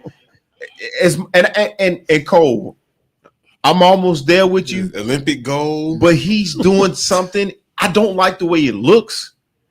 But they like winning. Shingun, right? I didn't like the way it looked at first, but it was like, hold on. But they winning. Exactly. They're winning, Cole. He's at the top of the stat sheet. Now, so maybe I'm going to the same place with you. Maybe I'm going to the same place as you, Cole. I think he should be doing more, and I think he should be more consistent. But buzzer beaters, bro, in the playoffs, like I think he's looking like Magic Johnson out there. And Cole, it looks better because they're winning. Go ahead. I think he's what's holding them back from being a consistent team. When your leader's inconsistent, that's why the team is inconsistent. I put him on the same level of players such as Tyler Heroes. I feel like really good players. I think you could put Tyler Hero on that team. And he does is pretty much close to the same thing. But I just don't find Halliburton as a superstar. I think that's maybe a star. Yeah, he's a star. He's definitely a star. Well, he made the All-Star game, right? Yeah, I don't know if I necessarily like the Tyler Hero comparison. I get what he's saying. But Tyler Hero is a Tyler Hero shows you flashes of like, damn, there's nights where he looks like one of the better players in the league. And then there's nights where he disappears. Yeah. And he's not consistent either. And I think they're both on the same tier. Great talent, but not consistent. I just don't see Halliburton as a superstar. I feel like he's not on the level of Fox, and Fox is not even a superstar. Okay, hold on. Wait. Stop right there. Then we're going to let Ro get in. But let me ask you this. Name me. This is how we end this debate with that. Are there 4-point guards in the NBA that are better than him? Yes. Name them. Fox. Okay. Brunson. Okay. LaMelo Ball. Questionable, but it's subjective. Okay. I'll take LaMelo out. Okay, all right. It's your answer, so you can go whatever you want. LaMelo Ball, go ahead. Go with us. That's 3. Kyrie or Luka, if you want to put either one at the point, or I'll take Luka out the conversation. But we'll put Kyrie. Okay. That's 4. You need one more that's better than him. It's not that easy. Tyrese Maxey. Okay. That's not bad. I disagree with Ball, but that's not bad. All right, Ro, let's go to you. He named 5. It's a subjective thing, but what do you think about the Pacers? Better than Hallie? Oh wait, go with the Pacers first, and then go back to Halliburton. The Pacers, I don't have a problem with what they're doing at all. I think that it's real similar to what we got going out here, man. I think them boys are coached up incredibly. I think that Miles Turner is the defensive anchor that a whole lot of teams very underrated. Don't quite realize. Right, very underrated. Him combined with Nebhard and Neesmith, like I said, they really have a synergy. And then you throw in the wild card like that athlete, that Mathern kid. Man, I like him. I'm glad you brought him up. Man, I'm glad you brought him up. Yeah. You feel me? You weren't you talking about Benedict and Toppin or whatever that boy's name is? Like I said, one is Obi Toppin and Benedict Mather. Okay, Arizona and so right. But you got that kind of athletes. I'm talking about. Didn't he do the in-game dunk, the in-game East Bay dunk? You know what I'm saying on the breakaway. You know what I'm saying? It's like they got some stupid athletes out there, and the only thing holding them back, like you said before, is the small market because them boys got a following. You know, they buy like the goddamn coats. It's like some in Indiana. They ride or die with their team, and I ain't mad at them for that. And they have some nice workman people out there, and they go real unsung, and all they do is win. You feel me? Until they don't. So now let me ask y'all both this. And you could have threw De'Aaron Fox on that too, as well as. I think you said. Did you say Fox? You gave us a solid 5. I agree. I'm not fully in on Ball. I know you been on a Ball. Questionable 5 because like half of them niggas losers. You know what I'm saying? And it's like they not losers. They could hoop. But I'm saying, give us your 5. No, I'm just saying because it's like Maxey, yes, but that nigga was hurt and Philly's in the toilet, so it's like you can't say that. LaMelo Ball, he a ball, bro. I think that's questionable. That's questionable off the top. Fox? Well, I like De'Aaron and Embassy again, unhealthy. Them niggas tanked for the number 2 pick. I can't necessarily just throw them boys on time. Hallie putting in work. As inconsistent as he's been putting in work. Brunson ain't even really a point to me. So it's like, all right, he's kind of. You can't say that. No, I'm not knocking him. I'm not knocking his skill set, but I'm saying you don't think he a point? You talking about the scoring? You talking about the scoring? Exactly. You talking about the scoring? Just because he scores, can we agree? He scores a lot. He's more of an Isaiah combo kind of. A combo. Definitely. I'm not saying he can't. He is inept at the game. Well, yeah, and he doesn't turn the ball. But he's talking about the role that he plays for New York. I'm not saying. You know what I'm saying? Like he has to score too, Cole.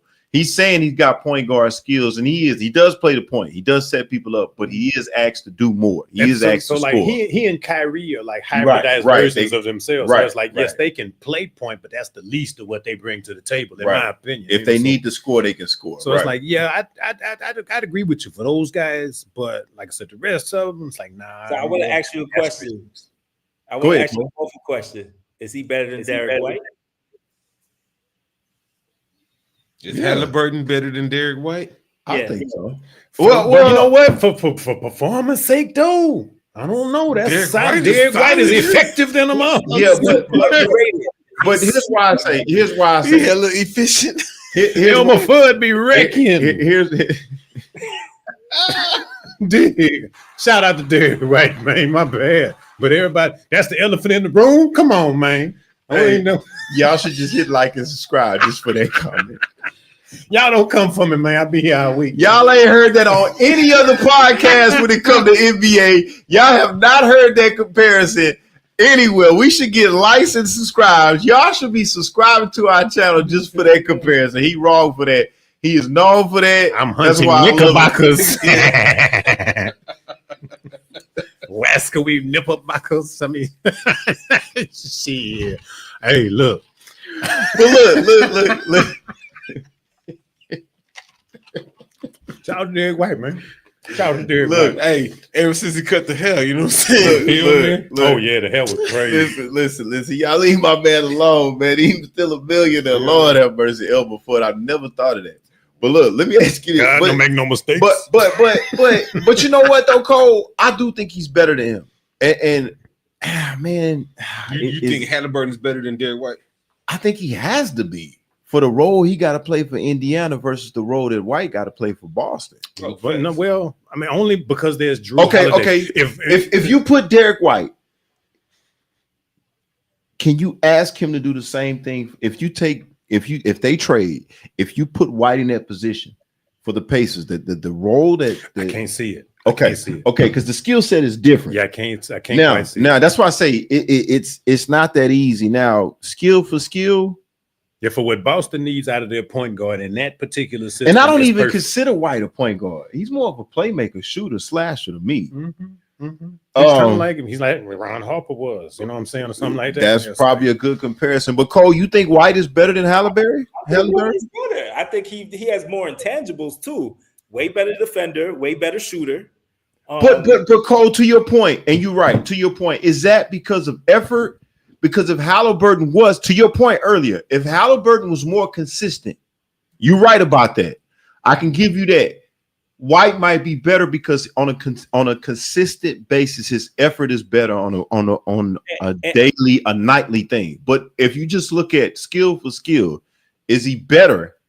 I think he's better. And I think that he's playing within the system. He knows he's not the alpha dog, and he knows he's the third, fourth option on the team. Third option. I think on another team, he's easily starting. When he played for the Spurs, he was starting point. They didn't really want to give him up, but they just knew they weren't going to sign him. But do you think he could do what Halliburton is doing when he is consistent, when Halliburton is at his best? You think White can do that on a team like Indiana? I think he could do that. I think he would be on average 20-6, easy. Easy. Great defender too. Top 5 defender in the league. I mean, that's no question. We're not debating that. I think and that's the piece I love is when you don't have to score to impact the game. Like Halliburton, if he's not scoring, he's not really impacting the game. Like you can't say that as far as and good as well as Indiana's been playing. Like that's a rough statement to make. I mean, he's not consistent. I know. I agree with you. Look at the last 2 buzzer beaters. I mean, just period. He's been putting in work. I get what Cole is saying because he is inconsistent. He is consistent. Cole gonna have old man Halliburton come out them stands on him. But no, I get what he's saying because in the regular season I was down on him because it's like, it was like it's 30 points and then it's like Green in the playoffs. It's like 7 points. You know what I'm saying? So I think he'll be all right. I think it'll come back to him eventually. Hey, I don't even want to talk about that. All right, we talked about the Pacers. What do you want to talk about?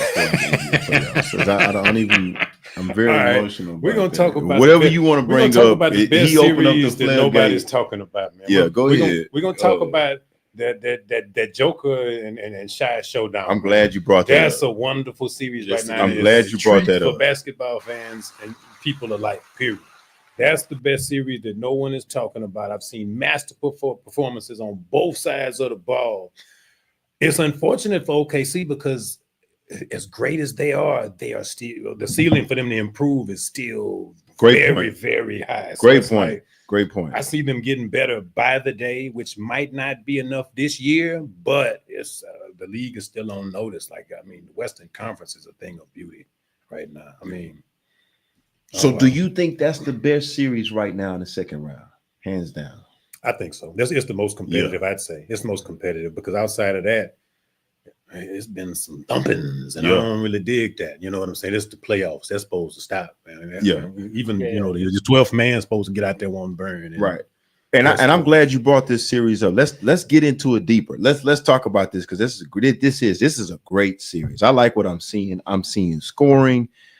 I'm seeing what I'm not gonna lie. What's really impressing me about this series is I will go out on a limb and tell y'all I was wrong about this. I am impressed with Denver, and people say, and you said this before, Ro, they still know how to win, but the whole thing about the coach being fired 4 games, I thought they were gonna fall apart. I really did. I thought that was.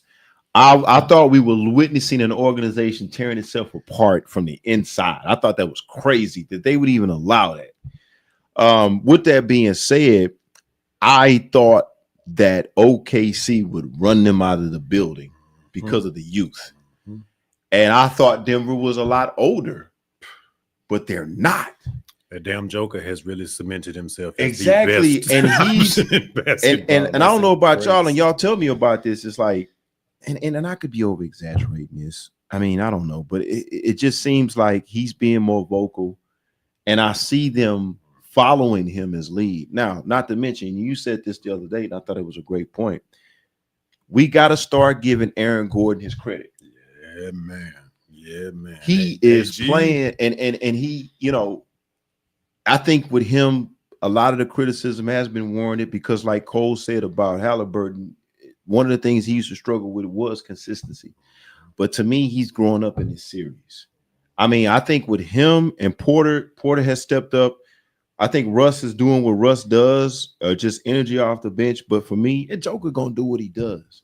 I think Joker from a coaching standpoint, being more vocal. But I have been impressed with the consistency. He's a player coach of this era. He's an extension of the coach. But more than that, I think the key for them to being able to run with Oklahoma City is Aaron Gordon has been solid, man. And to me, if they win this series, I think if he continues to do what he's doing, right now, I got him as the MVP of the series. Got him a game winner too. Yeah, exactly. Big game, exactly. Big game winner. Right. I have been impressed with Denver. I had Denver. I even went on the record as bad as they did LA. I thought LA, because I didn't think LA could hang with them. When LA surprised me, I thought the way Harden and Kawhi was playing, I thought they would beat Denver because I just thought Denver was tearing itself apart. But they have been rallying. It's been a great series, man. And Oklahoma City, man, they are. It's like watching them, bro. I don't know whether it's the altitude in Denver, like they used to say it was back in the day, just playing at Pepsi or Mile High, whatever the stadium. You see Dream over there with the oxygen mask. Yeah. I don't know whether it's the conditioning. And I've been there before. Because the thing is, it's not the conditioning because Joker is one of the most poorly conditioned athletes there ever was. Well, he looked like it. Somehow. I mean, he's like a bear. I don't know, man. Actually don't look like how he played, bro. I can't call it because it's like, his jump shot is not a jump shot. He got that old rec league. Yo, I'm talking about impossible to block. And he's 7'5" somehow, but he's only like 6'11". I don't know. It's the most amazing thing I've ever seen. It's like the commercials. It's like the kid off Despicable Me dribbling the ball out Gru or whatever, out Goofy, and then there's all of a sudden, swat. It's like, wait a minute. I mean, I'm giving you about 75%, 110% effort. Right. And this boy just be making worker bars because it's like Chet Holmgren is not playing bad. Like Chet Holmgren just got his hands full. It's a tall order. Right. It has. I tell you what, man, Denver has surprised me. Now, Oklahoma City, didn't they they beat them real bad one game, right? Yeah, they got angry and gave them 51 point thump. Right. That's why they erupted one time. Right. And I was like, man, well, maybe they are that much better. But Cole, what do you feel about this series? Do you feel the same way me and Ro feel about this series? I think this series is going to go 7 games. I think they're evenly matched. Part of me, I want to see Denver win because I just love Westbrook, man. I just want to see everyone stop hating on him. For him, right? Yeah. Yeah. I just want people to stop hating on him. But on the other end of the spectrum, you just gotta love them young dudes. They do. OKC. So I'm in love with them, man. Yeah, having so much freaking fun. Oh my God, it's basketball is so fun out there. Right. That's why I kind of wanted them in the Rockets in Minnesota. I don't even know if it's possible, but I love to see these young teams run. Now let me ask y'all. That's our division too. Right. Let me put y'all both on the spot. Let me start with you, Cole. And if Oklahoma City wins, what do they do? In order for them to win, to pull out this series, what do they do? What do they have to do to win? I think they just got to be consistent. I think they have everything that they need. I think that if they could just play like they played in regular season, just play a little bit more freer, I think they'll be fine. And for Denver, Cole, how do they win? I think that Joker has to get out this little funk of his shooting right now. And I just think that Murray has to be consistent. Murray's the key to that team. Murray's like, we all know Joker's the key to the team, but they win when Murray's at the top of his game because you need 2. Right. And when he's that number 2, that's when they win. Right. I'll say that along with Gordon. I still think Gordon is a big key. Rhoda, what do you think? In order for Oklahoma City to win, what do they do? To win, I think that Shea's got to actually show us another gear even. I think the Shai's got to kick it up another notch. Yeah, just to really, really separate himself from the rest of the Hall of Famers out there. You know what I'm saying? Because that's really where the cream is rising to the top. You know what I'm saying? It's like you got your Hall of Famers and you've got your stars and you've got your young guys and you've got everything else that follows. And I think pound for pound, Shai being the MVP shoe-in, Shai's got to show us exactly what that entails. And that's taking the former MVP out to lunch. You know what I'm saying? Well, out back and doing his thing. If Denver wins, what do they do? Denver's margin is a lot slimmer, I think, just because I agree with Cole, but not really in terms of it being an even matchup, because I see them being much deeper than Denver. You know what I'm saying? They're definitely much deeper than Denver. But youth being the great wild card, in terms of what's going on. So it doesn't necessarily help or hurt them, but I think they're able to play. Their margin for error is a lot different, in terms of what they can get and how many different adjustments they can make, so to speak. Right. I agree with both of y'all to a certain extent. I think for Oklahoma City, for them to win, I think they have to. If I'm Oklahoma City, I think you do what you do. As far as what Cole said, as far as if you do what you be who you are, who you were in the regular season. However, I do think, to your point and to Cole's point, I think you have to, and you have the athletes to do it. I think you have to limit the touches of Jamal Murray. I think you get the ball out of his hand, and I think you find a way to take Gordon out of the game. Let Joker get 40 points. But I think if Joker gets 40 points and 15 assists, 20 rebounds, we're in trouble. The one of those games that Denver won, they had 4 guys in double figures. And when I say 4 guys, I mean over 20 points. I think Joker had, to Cole's point, him not shooting well, he only had 20 points. But I think Gordon, Murray, and somebody else, I can't remember who it was, but they all had 20-plus points. I don't think Oklahoma City can win if Denver's doing that. I just think it's too much of a balanced attack, and I think the playoff experience. For Denver to win, I think you have to slow Oklahoma City down if possible. And what I mean by that, I think you go back to kind of what Cole was speaking to. I think you do the 2-man game in the half court with Murray and Joker. I think you add Gordon in that mix too. And I think you slow them down and don't allow them to be athletic in the open court. That sounds funny in the playoffs, but I think that's what you do. It's what Golden State did to us. Right. I think you slow us down. That's a great point. I think that's exactly what Golden State did to us. Is slow those athletes down and make them play half-court basketball, get the ball in Joker's hand, and try to get some of those young guys, Chet and those guys. Even as Harkenstein is giving them great minutes, right? Yeah, I think you got to get. I think Joker's got to get them in foul trouble somehow. That's part of what Joker's problem has been. What's been slowing Joker down is matching up with Chet, and they can throw 2 athletic long guys. He had trouble with that with Cat and what's kind of right. And I also think that they can also run him. I'm particularly talking about Chet when it comes to Joker. Mm-hmm. So I think that's what they got to do. If Denver's going to win, I think they got to slow OKC down. All right, I think that's pretty good as far as the NBA playoffs.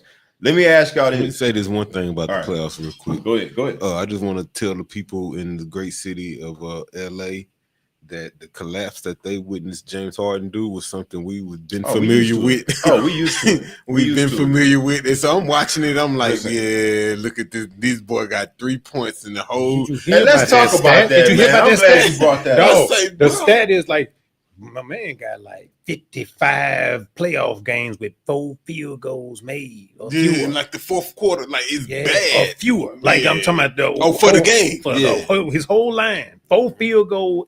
55. And here's the thing, and the thing about that, and that's a great point, Chuck. It's like, at first when I used to see that, I was like, you know what? It's because he's not getting the whistle, because he's not shooting the free throws.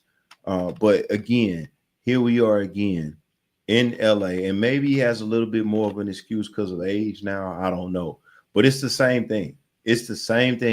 And you got to.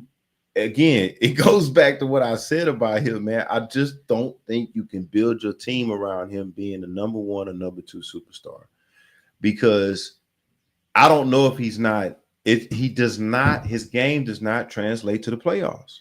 It just does not. And for me in Houston, I've said it for years, and I'll stand by it. It's because, and I'm not even sure, Chuck, if this is true for LA, but I'm assuming it is. But his game is not. There's no high percentage shots. There's no high percentage shots. Well, it's catered for. It ain't catered for high percentage shots. Exactly. His game is catered for it's volume. Volume shots. Yeah, That's why volume. D'Antoni shoot it in 7 seconds. Right. Worked. Because it worked. Right. Confusing system. Like, yeah. what you say to me? I don't. That math ain't mathing, man. Right. I don't quite understand Jack. And now he's getting older too, you know, and his athleticism is slowly decreasing. I'm not really upset because we've been seeing it. Yeah. You know what I'm saying? And he was at his peak here in Houston and Oklahoma City. I think here was mostly his peak, but he's just not the same player in the playoffs. My last statement about the NBA playoffs. Is it safe to say, I was having this debate at the J this morning, is it safe to say that the Cavaliers regular season was fluky? Remains to be seen. It's looking like that. Or is it injuries? My coworker was like, bro, it's injuries. Mobley and Garland not being there hurt them. What we got to, I'll give them a break on this.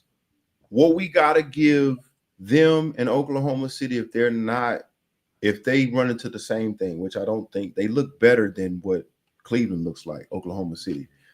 But one thing why Denver is looking better or looking like they can win this series is playoff experience. Mm-hmm. Cleveland hadn't had that yet. Mm-mm. They look better because of the regular season run. But that's the same reason Golden State got the best of us. Exactly. And I was going to liken it to us. It's like, our superstars never been here before. They never been here before. In particular, that's Green. Yeah. You know, here's the thing. Green, and I'm not going to say it again about the contract. I've been beating that. I'm not going to beat that drum anymore. But the thing about it is, see, for me as a superstar, Green's got to learn this. As a superstar, this is why I always have Michael Jordan in my GOAT conversation, and Elijah won too in his years. For me, if you're the superstar, you're the man, you have to at least get your regular season average points. You got Green, 38 points in one game, and the rest of the game, he's barely getting double figures. Less than 10. Exactly.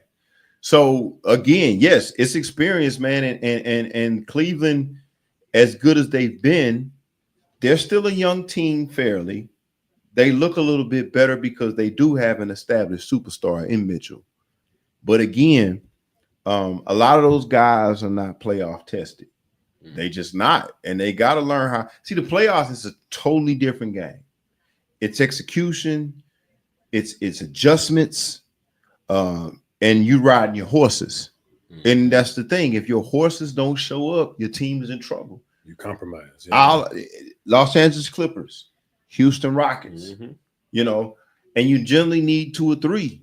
You know, and that's why I give Jordan a lot of GOAT respect, because you see Jordan averaging 28 in the regular season, and in the playoffs, you see Dream did it too. You see his numbers start to go up because the team needs him at bay. Your team should count on you at least getting your average. Yeah. And when you see Mike at the peak of his powers, it was going from 28.5 in the regular season to 35. Yeah, he averaged 33. And then one series finals averaged 40. Dream did the same thing. You see Dream going from 27 points to now against Utah, he's averaging 35. And so that's what it is when it comes to when you're superstars, you got to at least get that average. And I'm with you on that. I was going to say something about that. I almost wanted to say that Green was the worst player in the playoffs to me. He was. He was the most disappointing. And that's a lot. I'm saying a lot. He was the most disappointing. But the most disappointing for what I could see what he's supposed to be able to do, I think he was averaging like 23 points a game. He was the biggest letdown. Yeah, exactly. For what I know what he can do. But again, he's still young and he's most not disappointing player to me is probably Draymond, fam. Well, like he just like it's not surprising. He just be out there. It's not surprising, but I'm like, he's just not good, Chuck. I mean, he not. I mean, it's coming out. You know what I'm saying? Like, And Barkley, I mean, Kendrick hitting boys in the face. I'm like, come on, bro. Kendrick Perkins said it, and I've said it for years. It's like, why does nobody ask this question? What did he do in that time when Steph, and this was when Clay was there, when they were out? What did he do? He didn't do anything. Yeah, they was trash. He didn't do anything. He became triple single. Right, exactly. So I just think that it's not so much a letdown for me. I never thought he was that good, but I don't know. Yeah, it's like my boy's washed. I feel Chuck does. Like my boy's straight up washed. Like he's really. But I think he's been washed. Yeah, I just think that's true too. I think he's been washed. My letdown is the gameplay. He been washed to me. I'm like, bro, you still on choking people. You still on hitting people. The antics. Bro, yeah, you still on hurting boys, bro. You still on that's that all energy, he can dog. do to show worth. You know what I'm saying? You can't be still on that energy, bro. When you're not good, that's what you got to do. They say if Jimmy or Steph don't play, this boy trying to get thrown out as fast as possible. He don't want to play. Yeah.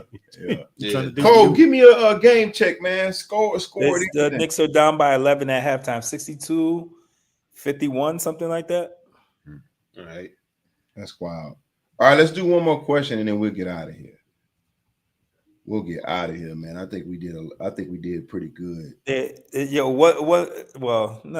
What are your thoughts, actually? Before we talk about NBA, before you go on, what are your thoughts about Dallas Mavericks getting Cooper Flag? Right now, the internet is buzzing, talking about they think the NBA is rigged, how the Lakers just end up with Luka and all of a sudden pay back and they get the #1 pick with Dallas. What are your thoughts overall about them being are they a contender now with Flag, Irvin, and Davis? It's hard to say. It's hard to say because this is, when I generally look at his game, I do think he's NBA ready. Mm-hmm. What I mean by that is I do think the skill is there, and I think what really is there is the athleticism. Mm-hmm. However, my question is this: how does that look in an offense? How does that look? What are we doing? Are we doing pick and roll with Flag and AD? Mm-hmm. Are we doing what changes the scope of Dallas's offense? Because see, now if you're pushing Flag to be that scorer, and Kyrie can do it, what is Kyrie? Does he turn back into a pure point guard? Some people will say, yeah, because it'll preserve Kyrie. It'll preserve him. It'll keep him from, getting injured or possibly being injured. But here's the thing. I do think it's a good sign for Dallas if that does happen. But again, I'm getting to the point, Cole, where I'm saying this. I can project all I want until I see this kid get on the floor in an NBA uniform. I'm gonna reserve it. I do think if I had to go off my natural instinct, I think the kid can play anywhere. I think he's got that kind of skill and athleticism. I think the kid is complete. I'm glad the kid is going to the NBA because I don't think, other than unless he just really wanted to win a national championship, I think he's NBA ready. Nothing left for him to do. Yeah, I think he's NBA ready. The question is, actually, right? The question is and I'll throw this back at you, and I include Ro and Chuck in this. I'm trying to figure out what does this game look like. Is it a combination of, and this is not a race thing, so don't take it out of proportion, but is it a combination of Detlef Shrimp, Tom Gugliotta? Is it a combination of Dirk, a little bit of Dirk? I don't see that. With a little bit of Porzingis skill-wise? What does his game look like in the NBA? I say Lamar Odom. I can see that. Because he does a little bit of everything. I think he's better. I think he shoots it better than Odom. He shoots it better than Lamar. I think he shoots it better than Odom did. Odom was nasty though. Odom had a bag. But it was ball handling and passing. Odom had a bag, though. Did he shoot well? Well enough. That lefty it was feathery. I mean, I can remember that. Hey, like he chippy too. I mean, his contribution out there from that's the last time the Clippers was running right. You know what I'm saying? With the knuckleheads and you know what I'm saying? Well, arguably. If there was a running right. If there was a running right. But no, I mean, and the kid is NBA ready. I mean, on paper, he's a a Luka upgrade is difficult as it is to believe. It's like, man, look, the kid is obviously in better condition. He's got more size. He's going to bring you a defensive presence alongside Gafford, Lively, and AD. It's like they got a tremendously imposing front line. They got something similar to what we got going on out here with Sengun, Adams, and Jabari. And it's like everybody is 6'9" plus on the front line, and you got all these and in the way he passes the ball, it's like his passing ability is what's going on, son. Because like the 2-man game with him in any of those bigs is going to be incredible. I mean, even now, from what I've seen with the sample size look at Duke, he's going to easily be one of the best. And he's pairing up with the other best Duke product. You know what I'm saying? Like Duke graduates don't translate to good pros all the time, but these guys are kind of surefire. You know, I like it. I like it. You know what makes it interesting is the fact that the NBA game, the floor is more spread out, so he's going to get more. He's going to get better offensively. And on top of that, Kyrie's going to miss the first part of the season from injury. So I think he gets a chance to put his imprint, kind of figure out what he wants to do, because I think they'll let him create a little bit. I think they'll let him score in the post. I think they'll let him do all those things. And as Kyrie comes back, now Kyrie doesn't have to come back so quickly. But when he comes back, now Kyrie's going to be able to see where he wants the ball, where he's good at. And I think that's going to expand his game even more. I think so. I just think, you know, I think everything you're saying, I'm agreeing with you and Ro. I think the skill is there. I think he's ready. But again, I get a little weary when we talk about rookies because I just want to see how we're going to handle. I think from talent and skill, yes, definitely. I can actually see him stepping in, and I'm saying this in terms of when Kyrie gets back full strength. It's a perfect situation for him to come into because he's not going to Washington where all the press and pressure is going to be on him. Perform alone. He won't be able to develop. That pressure won't be there. He'll be on a team that I think is a playoff team without him, meaning they're still good enough to make the playoffs. Now with him, with the talent and skills that he has, and he's going to show up in shape, they got a chance to really do something in the West. As difficult as the West could be, because you got a surging San Antonio team, you got Memphis coming back. So I think it's a good fit for him personally. Dallas is not a big market team to me. Yeah, he'll get a lot of cameras, but I think it's a good situation that if it is something, I don't see anything that he needs a lot of improvement in. Maybe other than, you know, maybe the weight room, just because it's a different level. But I didn't see him playing weak, but he's got to be, you know, this is the NBA now. So there's going to be some kind of, you know, he's going to have to do some kind of improvement. But I think skill-wise, I think it's a perfect situation. I really do. And I think kid, it makes it even better. Right. And I think too, with Kyrie and AD being on this team, the pick and roll that I imagine from those two, hell, you throw Flag in there, I think it's damn near just as good. And that gives him championship DNA. Right. I think he's a nightmare matchup from what I've seen. I think he's a nightmare matchup in the 2-man game with AD. You know, because he's kind of got the playmaking ability of like the little child molesting kid that went to Chicago.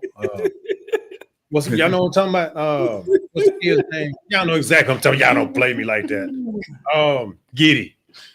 Yeah, okay. Josh Giddey. You know what I'm saying? Okay. He's like Giddey with more athleticism and is equally feathery a jumper, if not better, and then more on the defensive side of the ball. And I even take it further with that. I don't mean to cut you off, but I listen.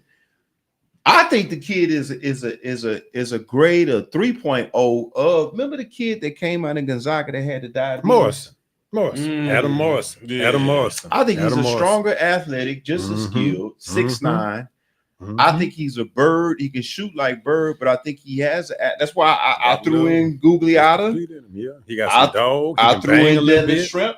I think he's got a little bit of all of that. Yeah, because he got more game than Kirilenko. You know what I'm saying? Those guys like that. He got more game than that. Right. So I think hey, shout out to Nico Harrison. Matter of fact, man, he was ready to crucify that boy out there, man. Nah, look where you at now. Look where you at now. Y'all traded your lazy superstar away for a little bit more tread on the tires. 1.8% in the lottery, and y'all hit it big. Ain't it grand, Dallas? Ain't it grand? 45 south, 45 north. I mean, excuse me. Shout out to Nico Harrison. Oh man, but now, Cole, you think was it reports about the NBA saying it being rigged if he lands in Dallas? There's a lot of stuff going on like through IG saying that they just think it's rigged. And then there was I didn't get to listen to it because we're just taping the show, but I guess LeBron was on Pat McAfee. They're playing the excerpt of what LeBron was saying about the draft from Pat McAfee's show or something. So look, it been fake if LA got it. You know what I'm saying? I ain't really mad at Dallas. I don't really see it. LA can't say nothing. They got Luka. Exactly. Yeah, they got Luka, and then all of a sudden Dallas is rewarded with. They said that he had gone to San Antonio. That shit might have been. That's rigged. what I see. Right. He went to San Antonio. They do have a picture of Giannis though. You think I'm playing? They got that's what I think. What Cole is talking about, I think that's rigged. If Giannis goes to San Antonio, Jesus Christ! If they block again, like I said, Cole, if they block Chris Paul from going to the Lakers, they're not gonna let that happen, man. That Giannis and my man, the 7'6" kid, I don't know. You know why I can see it? Because they know LeBron era is about to leave. They need something interesting, yo. No, that's too much, though. That's too much. They're not gonna let that happen. I don't want that to happen. Yeah, I go on the record and say that I'm hating on that. That's too much. That's too much. Send Giannis to Phoenix or some shit like that, man. Send him to fucking San Antonio, man. Play some dudes, man. Exactly, man. You leave Milwaukee and go to the San Antonio Spurs with the next generational player with De'Aaron Fox and the Rookie of the Year. Come on, that'd be wild, right? Yeah, that'd be wild. But anyway, all right. I think we should stop there, man. Let's give out some shout outs, man. It's been a great show. Shout out to the San Antonio Spurs, as I said before, for having back-to-back Rookie of the Year players. Stephen Castle, if you don't know, has been named the 2024-2025 NBA Rookie of the Year. Colin, maybe you could tell me this. Shout out to Jalen Brunson for being named the 2024-2025 Clutch Player of the Year. What is that award about, Cole? It's about the last 5 minutes of the game being the person that, hits the most clutch shots. I guess there's like a what you call it that indicates what they consider to be clutch moments of games. The opposite of what? Exactly. Exactly. Huh? He said the opposite of James Harden. Definitely the opposite of him. Yeah, there's a lot of man. They got to fix the NBA because all these players getting overpaid to do what? Like, they need to ask Kawhi for his money back. They need to ask Embiid for his money back. They need to ask Paul George for his money back. They need to do that 1 year amnesty that they did that 1 year where you could just pay off everybody, not count against your cap. Because I feel like there's a lot of people that stole money, and honestly, I could definitely see the max contracts going away, like the way that they're being handed out in the next couple of years. And to that point, man, I think that's why Dallas let Luka walk. Mm-hmm. They were getting ready to give him a big extension. Yeah, and it's like you don't show up in shape as good as you are. I can't see myself giving you $300 million something. Yeah. And I've been saying this forever. He ain't top 10, like top 5. Like people argue with me because he's such a good scorer, but like you're a one-way player. You a Dominique Wilkins at the end of the day. That's all you are. Yeah. Or James Harden. He really is James Harden. Well, he said he modeled his game after James. Yeah, I believe it. He looked up to James. I believe it. He must have looked up to him in the refrigerator too when James Harden gained all that weight. Let me finish my shout out, man. Y'all are crazy. Shout out to the Suggs family. Now, get this. I found this out. This is impressive. Did y'all know that Terrell Suggs, Jalen Suggs, that played in Gonzaga, that's down there? I think that's in Orlando. And now Terrell has a daughter named Donna Suggs. She's trying out for the Atlanta Dream. She played college basketball in Division I. I could not find the college that she played for. It was somewhere in the SEC, but they all related. So you got what she look like? She's okay. I mean, that's a difficult question. That's a loaded question. I apologize. You already got in trouble for talking about Rebecca Lobo, and you thought she was somebody else, man. You had to come and apologize about that. The first thing he said was what she looked like, man. This dude is something else over here, man. Because he was really hoping she don't look like Terrell Suggs. Hey, what my guys say on there's a song I write now on the radio, man. The youngsters listen to it. Talking about I'm a dog, I'm a mutt. You understand what I'm saying? So look, you can't blame me, all right? First thing he asked about is what she looked like, man. This dude is something else. That was the first thing came to mind. No, I ain't gonna lie. Like, come on, man. Everybody, when they say T Sizzle daughter, everybody like, God, T Sizzle had a daughter. Oh man, don't say that. Then we gonna have to apologize to Suggs. Suggs, I ain't say that, man. Hey, yo, shout out to T Sizzle, man. That's a dog. Them Raven Dirty Birds, man. Shout out to Asia Wilson for the release of her new signature shoe with Nike. Shout out to her. Shout out to the WNBA for having another season, man. It's more highly anticipated. Shout out to my man Cole, man, who's actually going back to school to get his master's in social work. So shout out to Cole, man. That's all my number 3. Right? Master's number 3. Yeah, you guys go ahead, give out your shout outs, man. I'm done. Go ahead. Shout out to my man Julius Randle, man, who's made a comeback in the playoffs, and no one could clown him anymore with a triple-double the other night. Minnesota's winning, and the way it looks is Minnesota might come and take the West this year. Looks like that. It does look like that. Ro, you got any shout outs? Yeah, man. Shout out to Elmer Fudd, my guy. You know what I'm saying? We're gonna keep it rocking, man. We're gonna keep stirring that pot, Dave. Killing right now, too. Oh, I understand. Hey, I ain't mean to light a fire upon them, you know what I'm saying, for the series, you understand what I'm saying? Because it's like, it's so bad. Y'all having problems at the garden, man. It's so bad because he does look like him. It's so bad. I done seen my man lose a tooth out there, man. That boy warrior, man. But he can't play. Chuck, you got any shout outs when we get out of here, man? He called him Elmer Fudd, man. No, I'm good, man. It's been a dope episode. Shout out to you, Cole, man. I am a fan of higher education, and so I just salute you for pursuing that. You know what I'm saying? Yeah. And Godspeed with it. And so we'll be here, fam. Like, you know what I'm saying? So we're gonna do what we do, and then we want to tap in. That's right. That's right. Shout out to my man Cole, man. Shout out to everybody who watched this show. Make sure you hit your like and subscribe button, man. Want to give a thanks to everybody that make this possible, to my man Chuck, to the whole Mo Serious family, man. Episode 13, season 4, Debate with Bake. We rocking, we rolling. Shout out to everybody that gives comments to our post. Make sure you check us out. We're here every Monday or every other Monday at 6 p.m. Central Time, 7 p.m. Eastern Time. And come on, man, and give your picks and give us some topics to talk about. If you want us to discuss something about sports, pose that question, post it, give it to us at moserious.com. Come on and ask us, and we'll address it. And if you want to come on and debate yourself, if you've been watching us and you want to say, hey, guys, I got something to say, tap in with us, because we are for the people. Even though we sit here and debate, we are for the people. Appreciate everybody. And Debate with Bake, episode 13, season 4, we are out, and we will see you all next week.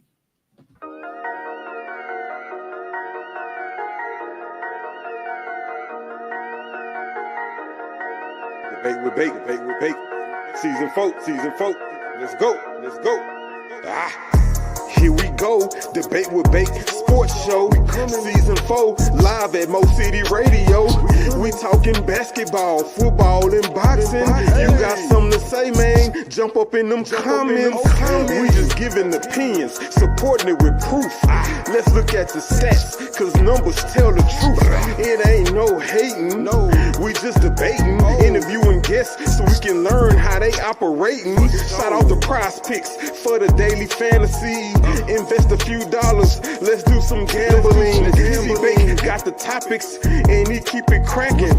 Laro got the commentary and he never lacking. Cole with the game, he live from the Big Apple. You know, Mo Serious Entertainment made it happen. Another sports show, we live from the Mo. Debate with Bake, season 4, let's go.